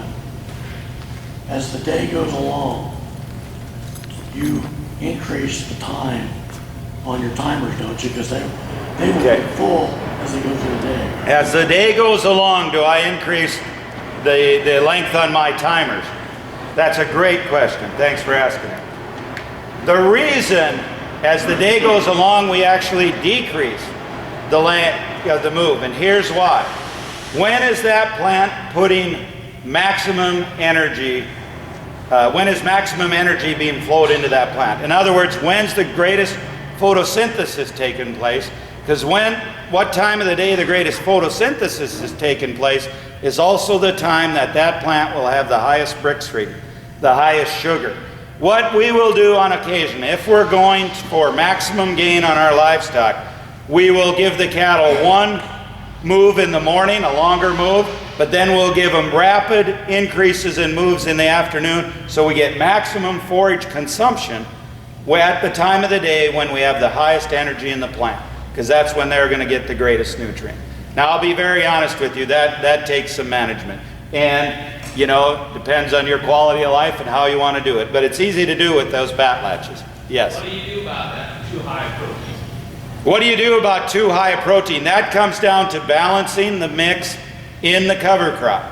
Work with a reputable seed dealer who can help you walk through that. If it gets real high, we will set a bale of straw or so out. And they'll only come and take a few mouthfuls, but it'll balance that fiber in the ration. And we've done that on a number of occasions. I don't have to trample it as much. Because you're moving faster, you're not going to get that. The question was, if we move them faster, we're not getting enough trampling. Yes, we can, but we have to put them on a tighter area. So we can, that's easily correctable too. Okay, that was a cool season mix. Here's a basic warm season mix. This is to be planted in the heat of the summer. You need to be careful when you plant these mixes that you're tailoring them to the season of use. You know, you can't plant Sudan grass. It blows my mind here sometimes how government works. That always blows my mind. But you know, I give NRCS credit because they've really done a lot to advance soil health and the use of cover crops. But they will put money out there to cost share on some seed mixes. Unfortunately, you have some unscrupulous seed dealers who they just make a mix and blanket have everybody seed it. I ran into a situation in northeastern Montana where there was a seed dealer selling semi-loads of mixed seed, and it was Sudan grass, cowpeas, and the plus some other things, but that was the main two ingredients in the mix, and there was millet in there. They were seeding that in late September. You know, what a waste. I mean, it makes no sense. You know, if it did germinate, it died right away. You know, taxpayer dollars at work, you know. So work with someone reputable, but this is a mix that's worked really well as a basic mix for us in those warm season times of the year. Also want to mention, and I failed to mention this on the infiltration part, but sunflowers really work well to improve infiltration. They will poke holes in a hard pan also. So you want to add them in the mixes if possible. Here is a mix if you have a real short warm season time frame. You know, I had the question that if a person was going in with winter wheat or so, or peas taken off a pea crop, going to go to winter wheat, but you've got a window in there. This simple mix, cowpea, proso, millet, buckwheat, it's not going to hurt your wheat crop coming up, but it'll certainly help fill that void, give you something living for that short time frame. You know, 40, 50 days, this is a really good mix to put in. And it's something to have growing. Here's a mix I'm trying for the first time this year. It's forage winter wheat, winter pea, hairy vetch, and radish. And the reason I'm trying that one over the winter triticale is a palatability standpoint. We were really dry this summer. Coming into September, you have to be planning in your mind what are the scenarios, okay? I had to prepare, what if we have a drought? What if we don't get rain? Okay, I planted more acres of my fall biennials than I normally do, but I'm prepared for next spring. What if it's dry and our native grasses don't start coming when they normally do? I can put our cattle out on here. We maintain our cow herd at a constant about 350 to 400, and we'll vary the yearlings 300 to 600 head depending on forage conditions. But we use cover crops like this as our drought management plan. You know, I don't have to scramble then next year looking for pasture in the spring. We've got a ready source of it if need be. Here's a high diversity mix. Keith put this one together for me and it worked really well. We used it on some land that we haven't owned for very long, and we want to rapidly jumpstart soil biology. Think of that, there's about 20 different species there approximately. If I was to plant them as monocultures, it'd take me 20 years to get the soil health benefit I can get in 1 year. You know? You can really jumpstart things with these cover crop mixes. That mix has worked really well for us. Really pleased with it. Now, you'll notice in all of these mixes that I've shown you, and all the mixes that I use on my operation, there is always some flowering, some flowering species on there. Okay, there we go. Why is that? There's a researcher by the name of Dr. Jonathan Lundgren. He's an entomologist, ARS Brookings, South Dakota. He told me that for every one insect that's a pest in this world, there's 1,700 that are either beneficial or indifferent, meaning they're not going to harm you or help you. So us as producers, we're focused on that pest. We're going to go kill it. What happens to those other 1,700? We kill them too. Does that make any sense at all? Because what's in those insects? Our pollinators are a part of it. Gee, and then we wonder why, you know, we have poor pollination of certain crops. We always have to try to have something flowering on our farm at any time of the growing season. That's why we always add these flowering species at different times of the year. The other thing is, if we would so choose, it could be a pretty lucrative income stream. Because I have beekeepers knocking on my door all the time wanting to bring bees onto our place. You know? You got to think of things like this. Take advantage of it. Another way to make money, if you so choose. The other thing is, these flowering crops also harbor your predator insects, like lady beetles. You know, ladybugs just love aphids. They'll go after them. So harbor them, have a home for them, and you'll have them. Then these pests no longer become such a problem. Remember I talked about the insects can only digest simple sugars, simple compounds. You know, you want to keep your plants at high enough Brix and then they won't be attacked by insects usually. Well, I'm preparing for that when it's not usually, when there is times that I need predator insects. So we always want them around. So we have a home for them. Look at this spiders. My son took this picture one morning, dewy morning out on our place. We don't use any fly control, pour-ons of any kind on our livestock. Haven't for 8 years. How many flies can make it through that maze, you know? Naturally taken care of. I'm not going to say we don't have flies. We want to feed these too, so you want some of them. Any questions up till now? Boy, quiet group. Yes. I asked you earlier about the hard pan. I got down about 6 to 8 inches. I got a hard pan. It's about 2 inches, an inch to 2 inches thick. Then you can push a moisture probe 4 foot in the ground.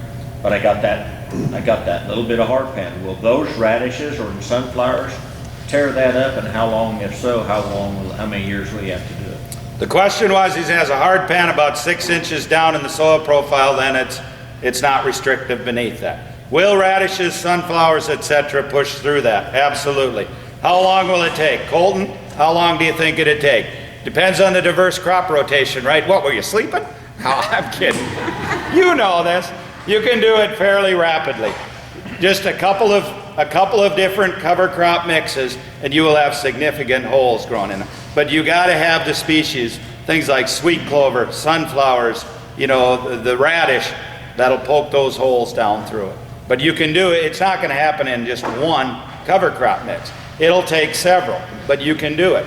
You know, a lot of producers that grow in there in deep rip, you know, you're going to end up doing that because all that does is displace it for a short time, and it's going to come right back and you'll have a hard pan again. So it can certainly work with cover crops. May take, you know, a couple of treatments, so to speak. Would there be an advantage to pulling a subsoiler through there to break it the first time? Would there be an advantage of pulling a subsoil through there to break it the first time? To speed it up. If you want to speed it up, but the trouble with subsoilers, like I just said, it's just going to displace it and set it back down. If you have a clay hard pan down there, then you're getting into the physics of soil. And see that a clay hard pan will stack up just like plates in a cupboard, okay? And your negatively charged particles are pulling that tighter together. You need to get positively charged particles, usually calcium, in there, and then what'll happen is it's called flocculation. Those clay particles will stand on end and they will not move back together. If you move a subsoiler, it's just going to come right back, you know, if it's a true clay hard pan. I'm talking about a hard pan that was the result of tillage, and then that you can poke through with the cover crops. Okay? Any other questions? Yes. Gabe, how long did it take for you to start seeing earthworms after you started changing your farming methods? How long did it take for me to start seeing earthworms? We noticed it much more rapidly where we had livestock integration. And I think it's part of it because must be livestock with the manure and getting different eggs of different species on there. You know, I tell people if you want to jumpstart soil biology, adding manure of some kind will help. Now, in saying that, I'm surely not going to take manure from a feedlot situation where the cattle were poured with dewormers and put it out there. You're not going to do any good. You're going to harm the situation. But where I had livestock, I noticed in about a 3-year time frame, we really started to see them. And when they start multiplying, it's going to happen real rapid. Okay? Okay. The tall, thin guy to the left there, that's supposedly my son. My wife will tell you it was just a tall mailman, but that's beside the point. One of my pet peeves is traveling around the country. I see so many operations where they don't plan for succession and plan for the next generation. And, you know, I knew from when my son was young, he followed me around, I knew he wanted to come back and farm and ranch with us. And we planned for that from early on. Back before he even entered college, we sat down with him and his sister. He has one sister, and she did not have an interest in the farm. And we sat down with them and developed a plan so that the farm would be transitioned to him. And our daughter knows that, and we took care of her with other means, you know, once we passed. But what we did is we set up an agreement where we're transfer, for every year he's on the farm once he was out of college, 5% of the operation is turned over to him. So in 20 years, the farm is his. And he knows that up front. I have a friend of mine who's 48 years old. He's been on the farm ever since he got out of college. He still does not know whether that farm will be his someday. You know, that's ridiculous. That's absolutely ridiculous. You know, I don't know what his parents are thinking. They're in their upper 60s, and they haven't started transitioning that farm to that child yet. Makes absolutely no sense. Paul, my son, knows exactly what he's getting out of it, and he's got skin in the game. He knows that every decision made affects him right now. Now, he has to work for it. We're not just handing him 5% a year, you know, but he knows what's happening. And you do what you want with your children. But I tell you what, it is so easy and enjoyable to farm with a child if you both know up front, here's the plan, we're going to hold to it. Now, one of the other things we did, we challenged him, because I just didn't want him coming home and mooching off Dad, you know. I want him to work and preferably do part of my share of the work too. But we challenged him, and the way we did that, the way we grew him into the operation is we set it up where, Paul, any new enterprises you bring onto the operation, the net farm income from them is yours. Okay? So he had to start thinking, what can I add to the operation? Today in production agriculture, when we think of expanding, you know, I get tired of this, that people think they have to grow the operation, but the only definition of growing is horizontally. Add more acres, add more acres, add more acres. Pretty soon, you know, they're running around like mice, you know, or bees in a hive and can't get anything done, you know. I have a neighbor who farms 40,000 acres. I'm like, when's enough enough, you know? We're actually trying to shrink the size of our operation now a little bit because we've got plenty to do, but we're growing it up. We're stacking enterprises. So Paul came to me even before he was done with college, and he said, Dad, you know, looking at that natural ecosystem, there was all these different grazing species. All you got is cattle. And I said, you're right. So he wanted to get sheep. You know, and I never thought we'd have sheep on our operation. But we have sheep on our operation. And you know what? It's working fantastic. They're on a grazing plan. Wherever they plan on grazing, that's where they are. We pretty much, it's just, really, they're an amazing animal though. You know, we do have them closer by the farmyard in the winter because we have a lot of coyotes. We're going to have predators to balance the natural ecosystem. And the coyotes did take some lambs this spring, but that's okay. We don't have many money stuck in these sheep. This summer, ever since, probably March, these sheep have not been confined. They just go where they want. Do you know, not once, to our knowledge, did those sheep ever walk into a crop field. Not once were they in our garden, not once were they in the wife's flower bed. You know, probably would have been merciful because she tends to kill every she's not. But anyway, what those sheep did, we don't have a whole lot of weed pressure out in the cropland. The weed pressure was around buildings, etc., areas we didn't mow, you know, don't have livestock. That's where the sheep tended to be. Works fantastic. So he added sheep. Then here's another enterprise of his. You know, he decided he really likes fresh eggs. So he took those old stock trailers and he added nest boxes in there. There's water in them. And he pulls these laying hens around the pasture. Moves them every few days, collects the eggs, but I found out the real reason he has this.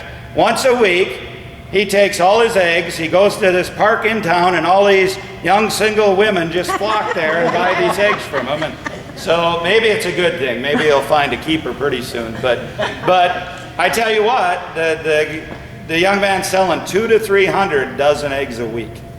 No expense except obviously he has to clean them and candle them and take them to town. But they're really not costing us a whole lot of money. The other thing we do is, you know, on occasion we'll have a cash grain crop that might have some pigeon grass, something in it. We just run it through a quick cleaner and then we supplement these hens with that when they can't forage enough. Most of what they consume is just from what they can forage out in the pastures. But what he does with the screenings then, he's got a broiler business. And he takes those screenings that you would have been docked at the elevator for, he converts them into $4 to $5 a pound protein. All these birds are sold before he even harvests them. He gets $20 a bird for them, you know? And it's absolutely, it's cash money, but he's stacking enterprises, you know? And I don't care. I think it's great. Let him have what he wants, because I get to eat all this stuff, and it's good food. You know, it is. What's he feed the layers in the winter? What does he feed the layers in the winter? We approach these enterprises just like we do our livestock. They better make do, so they're on those screenings. The only supplement he buys for the layers is oyster shells. That's the only supplement at all they're on, you know? Do fine. So what if a few die? It's not like you have much money stuck in them. Now during the winter, we do have to confine them a bit. He built a chicken coop and then has an outside run because of predators. We tend to get a lot of owls, hawks, different things coming around. We don't mind in the summer, you know, if those predators pick off a few. They got to eat too, but what we find on our operation, there's such a diversity of wildlife, we really don't lose that many. You know, it really isn't that bad. Now he's added the next enterprise, and in North Dakota, in order to sell any of the meat or that direct to consumer, you have to have it state inspected. There's only 2 state inspected processing plants in North Dakota. The waiting list to get anything processed is over a year. So a group of us went together, we put enough money together, we built our own slaughter facility. It's opening next week. We'll be state inspected. My son and my wife and I, we have our own label, and we applied for a trademark, and we started an LLC, but that LLC is 60% his, 20% each, my wife and I. All the management is his. Our ranch is selling the product to the LLC, and then the LLC is selling it direct to consumers, and he is marketing these products that way. The reason he's doing that, Bismark, obviously with the oil boom, is expanding tremendously. You know, we're seeing a real population explosion. For years I worried about what that'd mean to my son, and he said, "Dad, relax, they're just potential customers." You know, and I thought, you got it, son, you're gonna do just fine. And that's the way he's looked at it.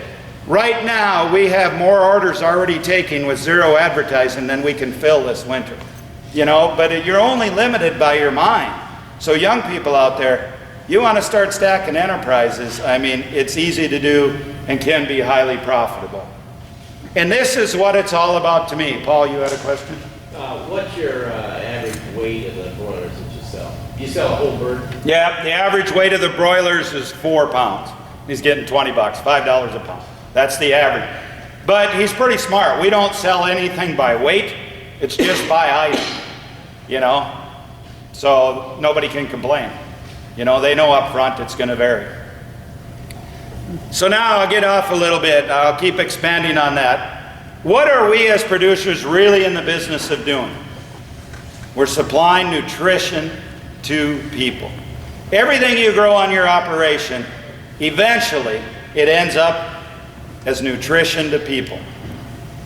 And we must remember that. We have to remember that we're in the business to produce nutrition. Look at what's happened in the United States as far as human health. We've now dropped to number 42nd in the world as far as on a health standpoint. You know, that's a travesty. We're first in chronic degenerative diseases. We're first in all autoimmune diseases. We're first in cancer. We're first in osteoporosis. We're first in obesity. As a producer, I'm ashamed of that. You know, we shouldn't be that way as a society. Now, we all might sit here and say, yeah, but that's up to the individual and what they consume. But it also falls directly on us because we're producing those products. The current production model, the nutrient density of our foods has decreased anywhere from 15 to 45% in the last 25 years. And when I was researching this, there's actually products out there that have decreased 75% in nutrient density. Why is that? You know, we have to accept part of the blame for that as producers. And I believe it's on the current production model. How do we measure nutrient density? It gets back to the bricks meter and measuring sucrose. The higher the sucrose or bricks in those foods we're producing, the higher the nutrient density, because it's gonna measure how much sugars, and for lack of a better term, how much sugars in those those things we're producing. We have to get back to this. And pretty soon the consumer is going to demand it. They're already starting to demand it. When you have high bricks, you have high nutrient density in the plant, you have better taste, you have better shelf life, etc., etc. You have better mineralization. So on our operation, we're starting to measure that and document all that. Do you know how easy it is for my son to sell products to consumers when he can explain this to them? I tell you what, all they have to do is listen to him explain it and they buy. And price is not an object. I really got tired of taking my product to the elevator and, gee, it's high in vomitoxin this year. Gee, there's this wrong with it, there's that wrong with it. I know what my product is. I feel confident selling it to consumers and they're willing to pay for it. I don't have to take what price is offered. They're going to pay what I want. So what we've done over the past years on our place, my son put this together and I thought it really illustrates it well. This inverted triangle. When we started down here in the early 90s, I was tilling everything. Then I moved into no-till. But just no-till wasn't enough. I was still degrading the resource. I was using carbon and I was input driven. I relied on input. Then I started to diversify the crop rotation, adding a lot more cover crops. Soil started getting better. Then I moved into cover crops, and that's what we're here to talk about today. Integrate those cover crops into your cash crop rotation. Then we started to really build soils. Then we added the livestock, and the soils just responded even more. Now we're biologically driven. We're regenerative. We're building soils for the future, and that's what it's about. Our ranch today, and I mentioned this, but we have a holistic planned grazing system. We're very diverse. We're biologically driven. We can infiltrate now. 2 years ago, NRCS came out and did those same infiltration tests. We can infiltrate 8 inches per hour on our cropland. We can do more than that on our rangeland. And our organic matter levels, like I said, are 5.3 to 6.1%.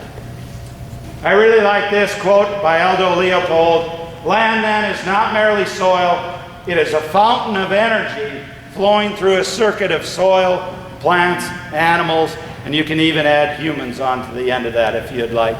But that's what it's all about to me. If we have healthy soil, we're going to have clean water, clean air, healthy plants, healthy animals, and eventually healthy people.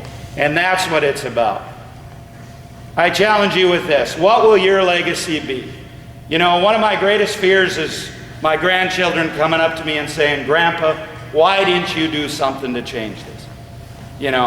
That's one of the reasons I'm here in front of you today. It's not easy being gone as much as I am and putting up with Ron for 4 days. No, I'm kidding, Ron.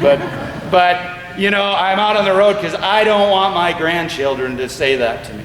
I want to leave these soils in a better place than where they were when I started. There's my contact information. Feel free to contact me. Ron, I don't know how much time we have left. Give about 15 minutes. So we can take some questions. Questions. I do have a few slides on bale grazing. I can quick run through. We get winter in North Dakota, and winter we'll graze as long as we can, but eventually we're going to graze out most of the cover crops, and when the snow gets a bit deeper, we got to move to bale grazing. And so what bale grazing is, we take either tame grass pasture. I do not bale graze on native pasture. Tame grass pasture or hayland where we don't want to remove the nutrients from hand. We actually buy a lot of our hay because I want to import nutrients onto our land if possible. Right in the front there where it's dark in the lower right-hand corner, that's where we moved a bunch of hay in that we had purchased, set it on the edge of this particular hay field, and then we had a cover crop growing on there. The cattle were done grazing it, so my son is out there spreading the bales out.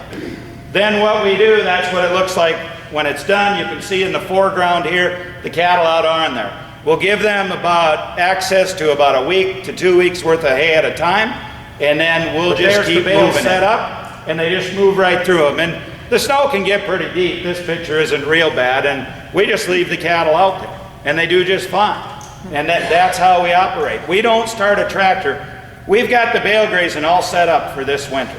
So I'm thinking by late January, February, we'll probably be done with the cover crop grazing. We'll move into bale grazing. The cattle will be on there till we wean the calves in March. When we wean them calves, they come down to the other farm. They're on bale grazing down at the other farm. I don't want to have to start a tractor. Every time I start a tractor, it's taking fuel, depreciation, wear and tear on the tires, time on my part. You know, only reason we start a tractor is to clear the road in the winter, you know. Works really simple. Another picture of them out on there, and they're really content. You got to leave enough access so the timid cows have a chance to get at that hay too. That's why we're feeding multiple days. Think of the dollar savings that is, though, by doing it this way. This is what it looks like when we're done. Okay, there is some residue left. That's good. We want that. That's just more feed for that soil biology. Now, I get asked the question, do you feed bale graze on cropland? We do, but when we do that, we make sure that it's only with grain type hays. You know, we don't want to be feeding a grass hay out on cropland and then have that grass seed, you know, be something to contend with, germinate and that. So we use grain type hays out on there. We don't do it often. Every year that we do that, though, the following year, we make it one of those full season cover crop years because you're going to have some residue out there. Most producers would not like that scenario. They wouldn't want to see that residue and contend with it. Us, we love it. We're just feeding soil biology. Yes, Paul. How do you deal with the bale wrappings? How do we deal with the bale wrappings? What we do put up some of our own hay. We make sure if we think that hay is going to be used in bale grazing, it's sisal twine only. We actually have 2 producers that we buy hay from every year. We only buy it if it's sisal wrapped. And then it's not an issue, not a problem. I just come from Alberta a couple weeks ago, and there's a producer up there. He runs 1,200 cows, doesn't put up any hay, buys all his hay. What he does, he's got the movers, they know, they put it out in the field, and then he works with the local 4-H club. He has one weekend where he invites them all out. He pays that club $1 a bale to take the net wrap or twine all off, and it's a fundraiser for the club, so works pretty good. Now I'm going to finish here quickly to prove to you just how crazy I am, in case there was any doubt. I was challenged a number of years ago that I couldn't plant no-till potatoes. We had a group of producers from eastern North Dakota come, and they said, Gabe, but we could never do that because we plant potatoes. Well, here's what my son and I did. That strip in the middle there, that's no-till potatoes. We walk along in the spring with a bucket of seed potatoes, flip the potatoes on the ground, start the tractor, roll a bale of hay over the top of it.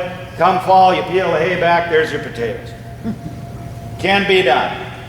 Now, what else you see in this picture surrounding that, there's Gail Fuller and Dave Brandt and I. We all 3 of us try and prove to each other that we are the craziest of the 3. And I got thinking about gardens. You know, we have a no-till garden. It's been no-till for years, but it's out there in monocultures, and it just drove me crazy. I'm going, this is ridiculous. What is a garden but a mixture of a bunch of different crops? Okay, so I took my 20 species of cover crops, 20 species of flowers. I bought some annual flowers because the wife likes the flowers, but if we put it in a bed, she's just going to kill it anyway. So I took them all and mixed the seed in with the drill, and 30 species of vegetables, mixed them all together, seeded about 30 acres there. Whoops.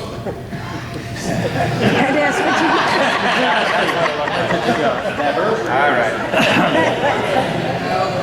Okay. It's trying to tell me something. These get big and they're hard to go backwards. What's that? These files are big and hard to go back. Oh. Well, I got to prove to him now that I'm not a bunch of, you know what. There you go. So there we go. That day we had harvested the potatoes there, and the rest of that garden was all them different species. And it worked fantastic, you know. The wife would say, go find something for supper, whatever I tripped over, that's what we had, you know. But, you know, it worked fantastic. The production was phenomenal. It's all dry land. Was it as much production as we would have gotten a garden tending it? No. you know, not individually, but collectively. I mean, it was just amazing. The other thing was the diversity in there. Think of that, I had over 70 species in there. If I would have seeded monocultures, it would have took me 70 years to do what I did in 1 year there. You know, it really worked fantastic. The people, my friends at church didn't like it. If they left their windows down, you know what it was full of? You know, got to get rid of the zucchini somehow. You know? But what we did is we took what we wanted for ourselves and we donated all the rest to food pantries and needy people. And it made us feel good and it helped out a lot of families. But this just goes to show you how easy cover cropping can be. I got a lot of diversity on there. Now I'll be honest, this year in that same field, there was a few volunteer squash, zucchini, etc. But that's okay. Didn't bother me, you know. The deer sure liked them in that. With that, any questions before Ron and I got a bug out? Yes? You said your infiltration rate was 8+ inches per hour in 93. What was it? I missed that. It was half of an inch. Half of an inch. Half of an inch in 93, yes. You put your phone number back up there? Oh, I can do that if this thing will back up. Yes, question over here. In the rest of the community dialogue between agronomists and animal science people over the problem of compaction and cattle and corn stalks. Compaction with cattle on corn stalks. In my mind, compaction is a function of time. If they would rotate those cattle, there would be no compaction problems. Also remember, when I'm grazing cover crops during the growing season, there's a living root I'm grazing on. You're not going to have the compaction issues when you're walking on a living cover crop, okay? During the winter, we're froze solid, so we don't have many compaction issues. Whenever you see trailing or anything like that where the farmers complain about it, it's a matter of the cattle have been simply left on there too long, and then you're going to have it. Cattle, the impact of a cattle hoof is about 27 psi. Okay, that's really not all that much, not compared to driving across. Yeah, I'm getting there eventually. Driving across land with a pickup or any piece of equipment, etc. But it's a function of time. Any other questions while I'm being driven crazy here? One more slide is all I got to back On up. your bale grazing there, do you adjust that like fence, or do you let them have carte blanche, or what do you do? Okay, on the bale, say that again, please. On the bale grazing. Yes. How do you control the grazing? Do you move a fence? Or? Yeah, we set up hot wires. What I actually did that on last Tuesday before I headed to Maine. I went out there and set up my bales for bale grazing, and then we know how many cattle we're going to have in a particular area. You take approximately 2.5% of body weight, okay? And then we set up enough bales for 10 days, 2 weeks at a time, left a bit of an alleyway in between, and you don't have to have those nice rows, you know, just so you got an alley. And then I actually pushed the pigtail posts in before I left, because we're going to freeze hard here pretty quick. Then once we get snow, then I'll just push the pigtail posts in snow, like I said earlier. But we'll set the posts up. We don't run the poly wire right now because we have so much deer pressure. So, which, by the way, deer pressure, wildlife, that's just another income stream if you want it to be. You know, you got to always be thinking of that in your mind. Other questions? Yes? Have you ever turned out the broilers or the laying hens onto the cover crop? Have we turned the broilers, laying hens on cover crops?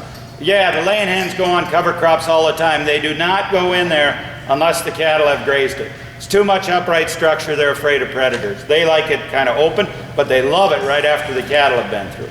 So we do that. The broilers, no. The broilers, we're moving those. And we actually, that one's an old one. We have larger ones than that. They get moved every day. But they do not go out. You know, those broilers are pretty dumb birds. Yes? Words of wisdom. I've heard a lot of people say, I'd like to do this, but I don't have any started or how to do it. What would your response be to that? Words of wisdom? If you don't do it now, when will you ever do it? It's easy to put it off. I was forced into learning this type of production model because I went through 4 years of no income with drought and hail. I didn't have a choice. I had to learn how to do things differently. You know, I tell people, you know, some people are smart enough to learn. Good Lord had to slap me in the face 4 times before I woke up and realized, hey, I better change. But if you don't do it now, when are you going to do it? You know? What would be a good first step? The good first step is always armor on the soil surface, diversity, diversity, diversity. Think of nature. It's as easy as that. Try and replicate nature to whatever means you feel comfortable with. Yes? What percentage of your income comes from cash crops and comes from concrete? Percentage of my income that comes from cash crop versus, it was about 50-50. Now we are getting more income from the livestock than the crops, but not by a lot. It's probably 60-40 right now. Yep. Yes. How many cows do I run? We keep our cow herd constant between 350 and 400, fairly constant, somewhere in there. And then we use the yearlings as the variable for according to forage conditions, according to, yearlings are readily marketable. So the other thing about calving late is it really opened up to me the potential for different income streams. For instance, when I was calving early, those steer calves, come fall, I either had to sell them or I had to feed them because they were big, they needed to go. Now I'm calving later in May. I can sell lighter calves in the fall, if the market's hot. I can sell them anytime during the winter or spring. I can sell them to somebody as grass cattle to go on grass. I can take them till fall, sell them as yearlings coming out grass, or I can grass finish them myself. I've got a lot more. Whenever I see the most profit and what fits my management, that's what I'm going to do. And it has really increased our profitability in the cow-calf business. Yes? Are you buying yearlings too? Am I buying yearlings too? Yes. We are buying some cattle each year, but I'm only buying from a few select operations that have this same management because we won't allow any porons, dewormers, etc. They got to be all naturals. Otherwise I don't want them on our place. Yep. But we do buy every year. Next question. Anything? Whenever we get Gabe a nice round of applause.